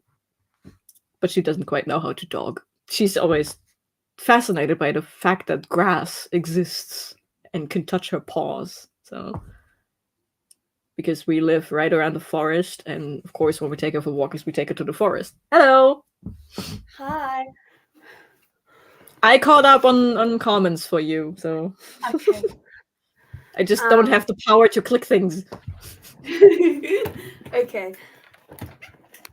Oh, that miraculously did not spell. No,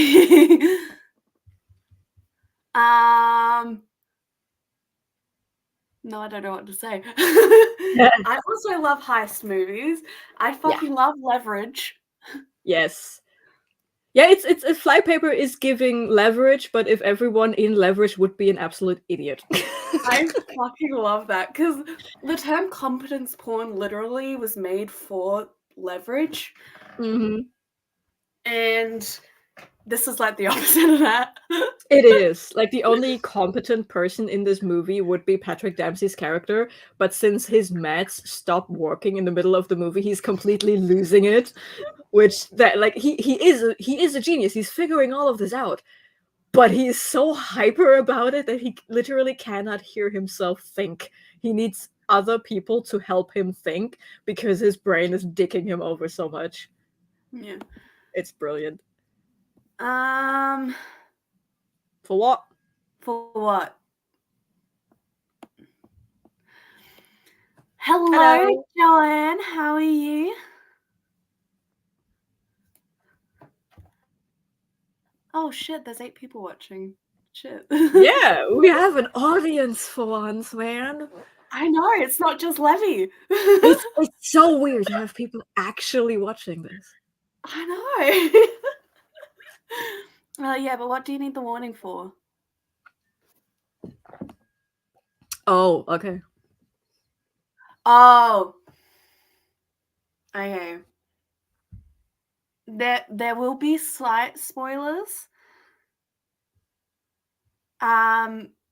Give the appropriate trigger warnings for the situation. Okay, trigger warnings, gore.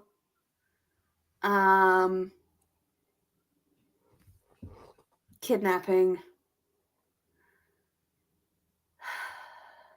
Death.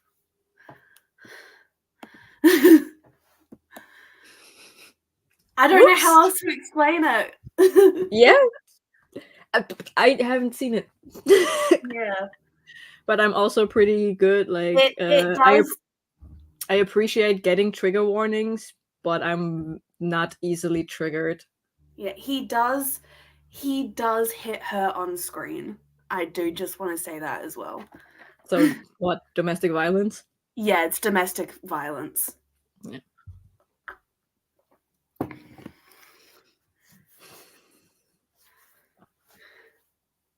You know what? I know that my mom is going to leave in a hot second, so I'm just going to go grab the puppy already. Okay. So we can have a puppy cam. Puppy! Puppers! Yeah, there's not really ways to describe that arc without actually saying what happens in it, unfortunately.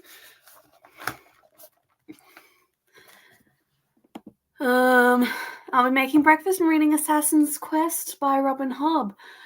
My mom loved Robin Hobb when I was growing up, so we listened to a lot of audiobooks about it.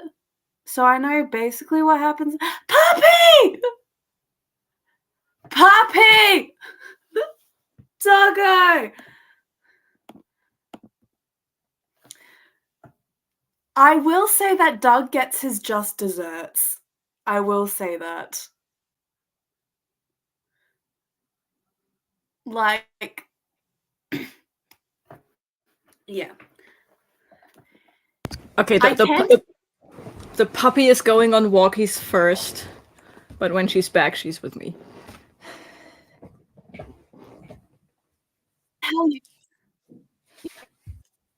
Hello? Oh no, James, are you functioning? Hi? I am. Yeah, Okay. it's okay. I'll just watch it. Yeah, like I can tell you exactly what happens in it. If you want me to. Just like the ending.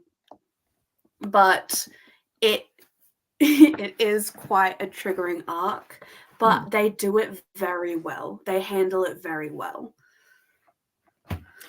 I mean, if you wait like another 45 minutes to an hour, I can actually give you a puppy cam for decompression if you want.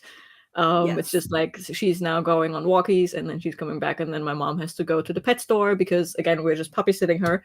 And as you saw, she's a very curly dog, and her actual mom forgot to give us her brush. So we are going to get, and she can't just take any brush because of her curls. Yeah. So my mother is going to go to the pet store and pick up a real brush for her, and then I have to puppy sit because she's very clingy, and if I don't spend time with her while my mother is away, she will whine very loud. Yeah. But yeah, that was Nala for everyone, and she will make an appearance in about half an hour to an hour again. And I have decided I will move to my bed so I can give you a puppy cam, because she will. The second I sit down, she will jump into my bed, and the second I lay down, she will lay down on me. Yeah. What episode are you on, Levy? Just so I know exactly where you are. Yes. I shall provide the puppy cam. It is a couple episodes after Doug finds her that it actually starts happening. So I will provide a puppy cam either way. Yeah. I mean, I only have her so many times in the year. I have to capitalize on that. Absolutely. She is the cutest. Like, as I said, she's very young. She's not technically a puppy in terms of age, but she is very young. She has a lot of energy, and she is done growing at this size. Yeah. He will forever be a puppy. My mum's boys were like that big. Yeah. For all 16 years of their lives.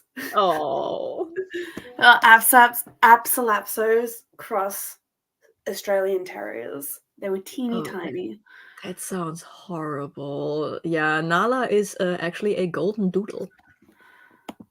The miniature version, not the big poodle version, the small poodle version, but yes.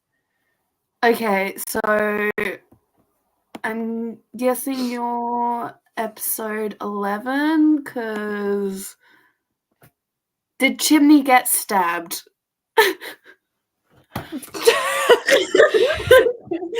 Just from these snippets, it sounds just as wild as they had to amputate her left butt cheek because of necrotizing fasciitis.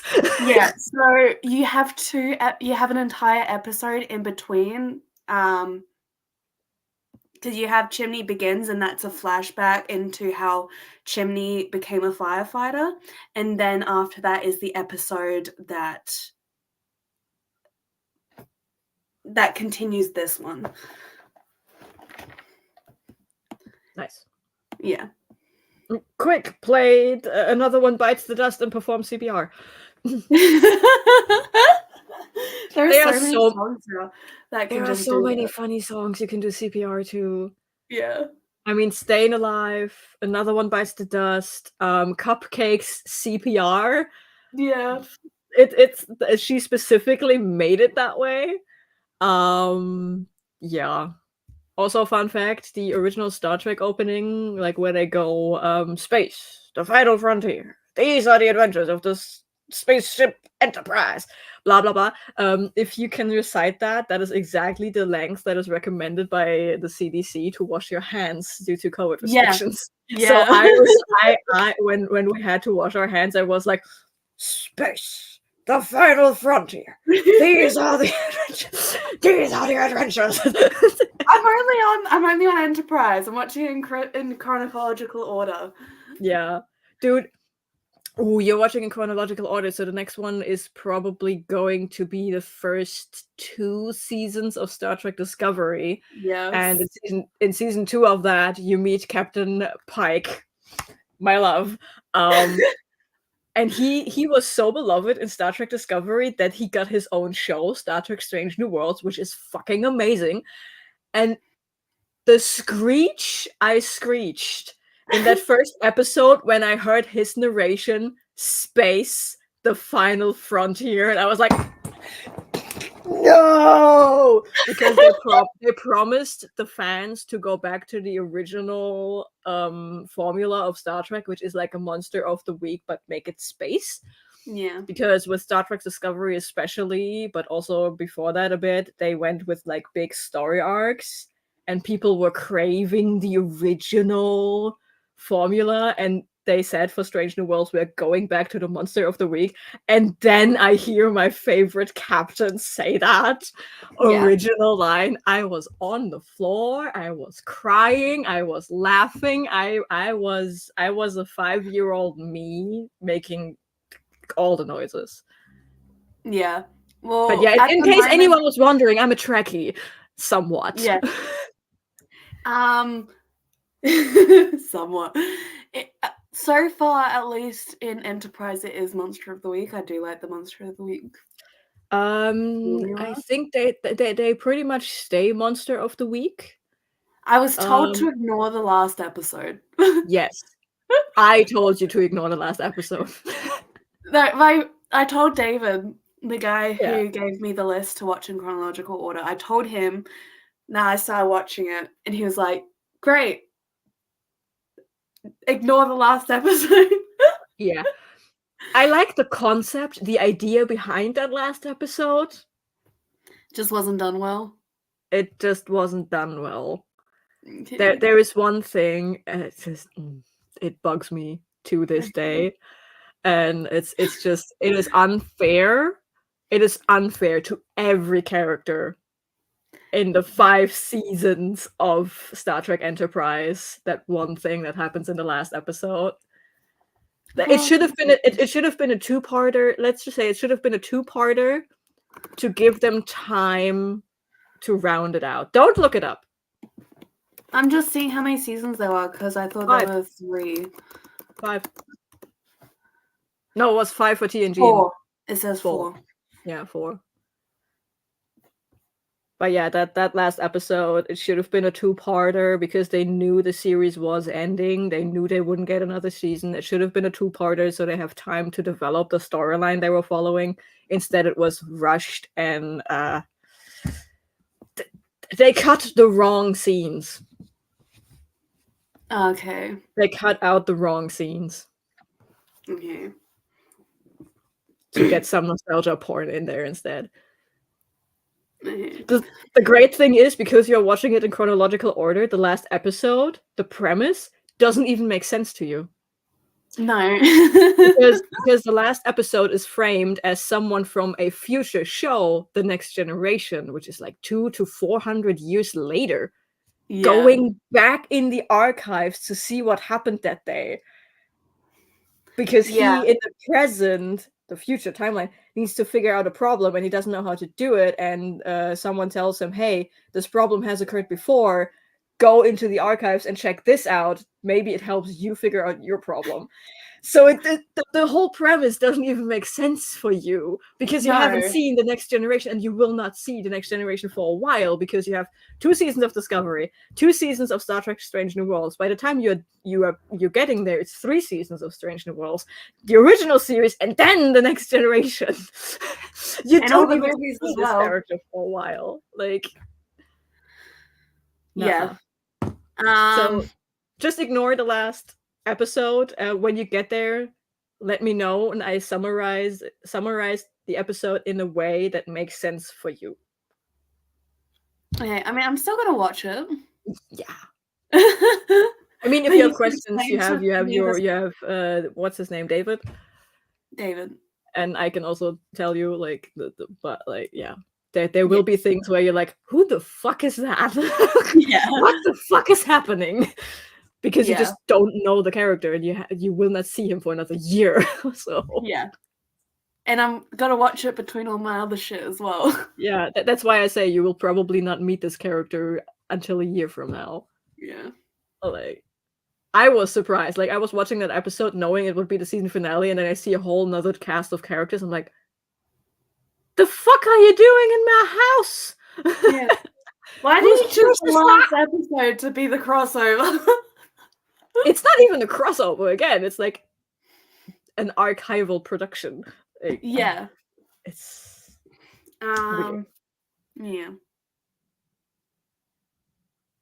Oh, I was looking at the chronology. That's it. It's chronology. The timeline. And Flypaper happened the same year that Derek Shepherd died. Yeah, I said when you were on the toilet, I think that was like the next big thing he did after he left. Grey's Anatomy. It's like this movie was probably the reason why Derek Shepherd was barely in that season. I mean, that and the fact that he was stopping to be in the show. Yes. Maybe. I think. So I'm thinking the shit in Flypaper happens, and then Derek dies, and then Trip just fucking loses his mind because his twin brother's dead. By the end of the movie, he goes to Bora Bora, though. He goes on a vacation in the tropics. Yeah, but it could be on the vacation that he learns his brother. Yeah. I just want to, like, timeline-wise, does it make sense to have this happen, like, Derek dies the day of the robbery, or... Because that would be funny. We will figure it out. Yeah. Anyway, do we want to go? This was probably going to be our last sprint. Okay. Because I do really want to watch this movie. And I mean, we have to have at least one more chatty bit, so I can do the puppy cam. Yes. We have to chat it after Okay, this. How stupid would it be of me to set up a live stream and it's just puppy cam? Like just Do it. on my channel having a puppy cam on. Like no reason, just puppy. I say do it. Problem is she's not going to just lay down and like sit still. She's Yeah. always moving. So I don't know. Yeah. But yeah, we need at least one more chatty bit so I can actually do puppy cam. Yes. We'll do chatty bit afterwards. Lev would watch it. You would watch it. It's a study with me, but it's just a dog. Yeah, Hillary would also watch. Our needs emotional support, so yeah, you're about to get into a very heavy episode. Yeah. Yeah. I mean, how far is the pet store? It's like 20 minutes with the car. And I know my mom halfway through this. And I know my mom is not good at going in, getting what she needs, and getting out. She might actually come home with a whole basket new of dog toys. Again, we only have her 2 or 3 times a year, but there might be a basket of we once accidentally adopted a street cat. Like it was just hanging out, and yeah, the cat distribution system. Yeah, we started feeding him, and then we were like, yeah, okay, but we were feeding him with like ham and stuff, like the quote unquote human food, right? And then one day we just went shopping, and I made the joke, hey, we could get some cat treats for him. Then my mom was like, yeah, but I don't want a cat. And I turned around. Well, we have a cat. Because I had to go wrangle my sibling who ran off, and the second I come back, I see like 6 little packets of cat milk, a bag of dry food, a couple of cans of wet food, like, and the good shit. And I just look at my mom and like, didn't you just say you don't want a cat? But yeah, so I doubt that my mom will just get the brush. Yeah. But yeah, it's 20 minutes there, then probably 20 minutes in the shop, 20 minutes back. So I have the dog for at least an hour. And she's not back from walkies yet, so. So maybe. Yeah. We will get puppy cam during the next sprint. Yes. I promise I turn on my camera. Alright, I will see everyone in an hour. Happy sprinting.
Hello.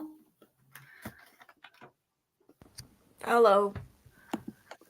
I cannot lift my camera. That It is is forbidden. that's fine. So I am about halfway through Flypaper. How you think it is? I'm loving it. I had to rent it on YouTube because I couldn't find a good copy of it. Oh no. It was great. I love it. He's going completely insane. Oh, he gets worse. Has he climbed through the ceiling yet? Yeah, they're in the bathroom. Yeah. It gets worse. Yeah, now I'm just imagining Trip coming to Grey Sloan just so he can get Derek to get him prescriptions. Like, But, for like- some reason, his pharmacy is like, "No, I can't get it to you this month, sorry." And he's like, "I need it," so he goes to Derek. Maybe he's just traveling through Seattle and it's like, hey, I know a guy who can get me my meds. Because he's also late on getting new meds, so he's already off his meds when he reaches the hospital, and everyone thinks that Derek is having an episode of sorts. Yeah. And he runs into Amelia, and Amelia is immediately like, "Oh god, you're Trip, aren't you?" No, Emilia just makes eye contact and is like, oh no, takes him by the arm and shoves him into the next like closet or something. It's like, stay. It's like a puppy, like just stay where you are. I'm going to get your meds. Just stay here and breathe. Do not climb through the ceiling, you idiot. Because they know what he's like without them. They know he needs it. Sorry, I had to get kisses. I love it. Also, you finished it. Yeah. So, can I tell you what happens at the end of the episode? Jonah. Yeah, I will literally forget in like 5 seconds. Yeah, so Doug, Maddie's ex-husband, kidnaps her, tries to kill her, but instead Maddie kills him. Good. Yeah. Good for her. Yeah, good for her. Yes. I literally cannot move. That's fine. He will be assaulted if I move. So he definitely gets his just desserts. Yes. Good.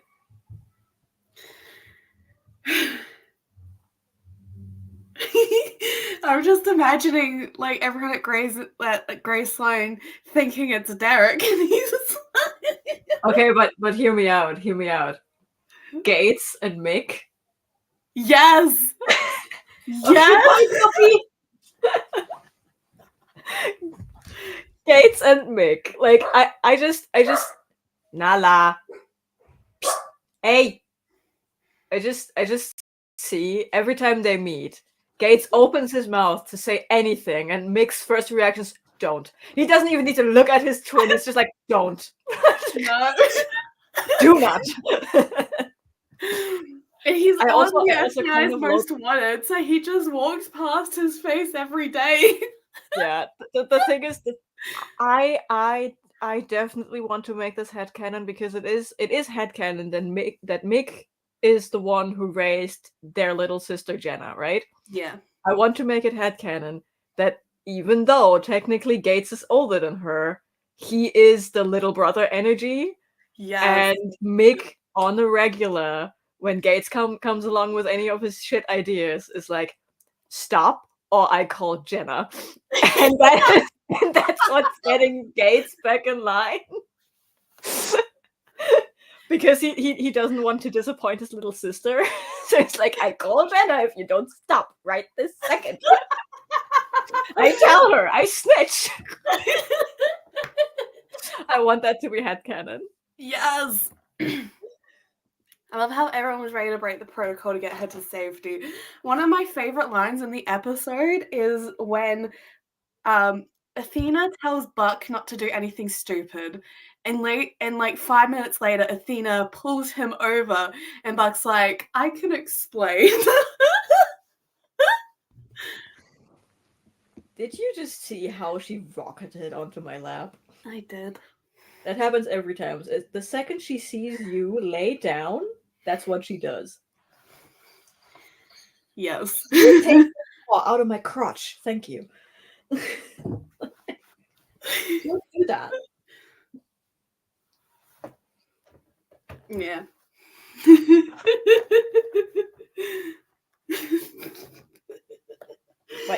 Do you now know why I love this movie? Yes, it's great. I love it. It's but I can tell you from experience, rewatching it doesn't make it any worse. It's still as funny. I'm just wondering. It's like obviously he's hyper focused on the guy that got shot. Yeah. So and he's obviously a genius. Yeah.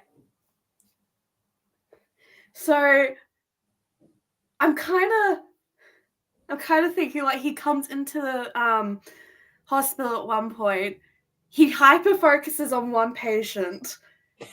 And he makes sure that everyone fucking does everything to make it right. Imagine him just stumbling into the ER, looking for his brother, but right that second he gets pushed aside by some EMTs with a critical case, and the critical case has a head trauma, and Owen is like at the gurney, he's like, "Oh, Derek, good you're here." No, and he's like, "Oh, it's like, Derek. he has no idea what's happening, but like, he's like, "Oh Yeah. shit, no, wait," and no one is listening to him trying to explain that he is in fact not Derek. So he's like doing what he can to help while not knowing anything, and then Derek comes in and everyone's just staring at the two of them. And he's like sneakily asking the nurses, can you page Dr. Shepard? And then someone's like, Emilia is not in the house today. like, can you please, like, the other Shepard? Wait, what? There's another Shepard? Like, just confusion central. Hey, baby. Also, with Trip being ADHD, it also explains how Lucas Adams is ADHD as well, because it's genetic. Yep. And Emilia has a substance abuse issue, and it was meds for her, and it would explain how she like supply for her. She probably would have stolen Trip's meds. Yeah. Which then caused Trip to go into, because he has such severe symptoms. Yeah. Then it caused Trip to basically, quote unquote, go insane from his own thoughts, which would explain why they split up when all the other Shepards kind of stayed together. That's why Trip left, because Emilia had her issues, he had his issues, and their issues were enabling each other. Yeah. So they just decided to leave. Yeah. Oh, that's good. That's great. It is. Yeah, but just imagining him coming to the hospital for the first time is fucking hilarious. It's like Flynn's brothers coming to visit him. Yeah. But dialed up to 100. Yeah. I do love the thought of only Meredith and Emilia know about Trip's existence. Yeah. So literally, like, he comes into the hospital, everyone is like, Derek, wait, aren't you supposed to be dead? Depending on when he shows up. It's like, what the fuck is happening? And Emilia and Meredith are just like, oh, hi Trip, didn't know you were in Seattle. Yeah. What the fuck you doing here, man? He's like, I need meds. I forgot to refill my prescription, and you're the closest neurologist I know. Emilia, can you please give me my meds? I'm begging you. And usually Amelia's like, now be careful with meds. But and she's like, no, take them all. Like she Yeah. immediately picks up the key She immediately picks up the key and goes to the nearest med closet just to give him his stuff because she can see him sweat and everything. It's like, oh no, you Oh, forgot, no. forgot. You Like, forgot, oh, forgot. Fuck. Also, hearing Patrick Dempsey swear, It's so weird, isn't it? it is. Trip is so far removed from Derek. I don't think he could have gone any further away from what Derek Shepard is. Yeah. But they're twins. But I mean, it makes sense Yeah. because like that they are so different because Derek, I mean, part of his behavior is explained by what he witnessed happened to his dad. Yeah, and That's Trip also would have been there. part of what explains Amelia and her substance abuse. And Trip wasn't there. No. Trip had his own issues, yes, but he wasn't there. He didn't go through the trauma of witnessing his dad dying. No. Which, like, those two things, like not having the trauma but having his own issues, makes sense why they are so different from each other. Also, his dad being shot to death would also explain why he's hyper focusing on this guy that got shot. Yeah. And being so averse to using weapons. Yes. Like, have you should be. You should already have seen the scene where he's like awkwardly holding a gun. I have not. No. Oh, there is a scene where he actually picks up a gun, and it is so awkward. You just know he doesn't know how to use a gun. You just know. My camera died. Jada! I'm still here. I just turned into my original form, which can't be comprehended by my camera. Where's your camera? Hello. Hello. Where'd you go? If the camera is on for too long, she's just like, fuck you, I don't want to anymore. Well, that's shitty. She's a diva. Yeah. Well, I am gonna go. Oh, Shauna. You joined at the very end. Yeah. Like everyone else is already leaving. Like Levy is suffering from bad Wi-Fi and is already recuperating from the emotional roller coaster that was the last 911 episode. Yeah. Olivia already left, I think. Yeah. So I'm gonna go because I want to finish watching the movie. Good choice. By the way, how did I spend the last sprint was playing with the puppy, cuddling with the puppy, and watching a recap of the messiest season of Bachelor in Paradise. Oh, nice. Christina! Hey, you're so late. You Nala. You chose the wrong time to join. We're about to go. I can't even. Oh, come here. Hydrate or dihydrate. Yeah, I can't. A puppy just sat down on me. Yes. I am not allowed to move. No. Yeah, This is her favorite spot, my left rib cage. Cool. Well, thank you everyone for joining. Sorry, Christina and Shauna, because you guys joined 5 minutes before. But I'll see everyone next week. You barely made it. You barely made it. Yes, I do have to do some self-promotion. I'm having sprints on Monday. They are probably going to be all day sprints. I start at 11 o'clock my time. I don't know what kind of time that is for anyone else. It is scheduled on my channel, and it should show up in your timeline thing. I know for you, James, for the British people, it's 10 a.m. Yes. For me, it's 11 a.m. And for everyone else, figure it out on your own. I don't know how to do time zones. But yeah, she will make an appearance. Most definitely.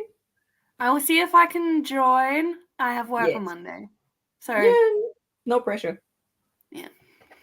Cool. But yeah. Well, thank you everyone for joining. I will see you guys next week. Bye. Bye.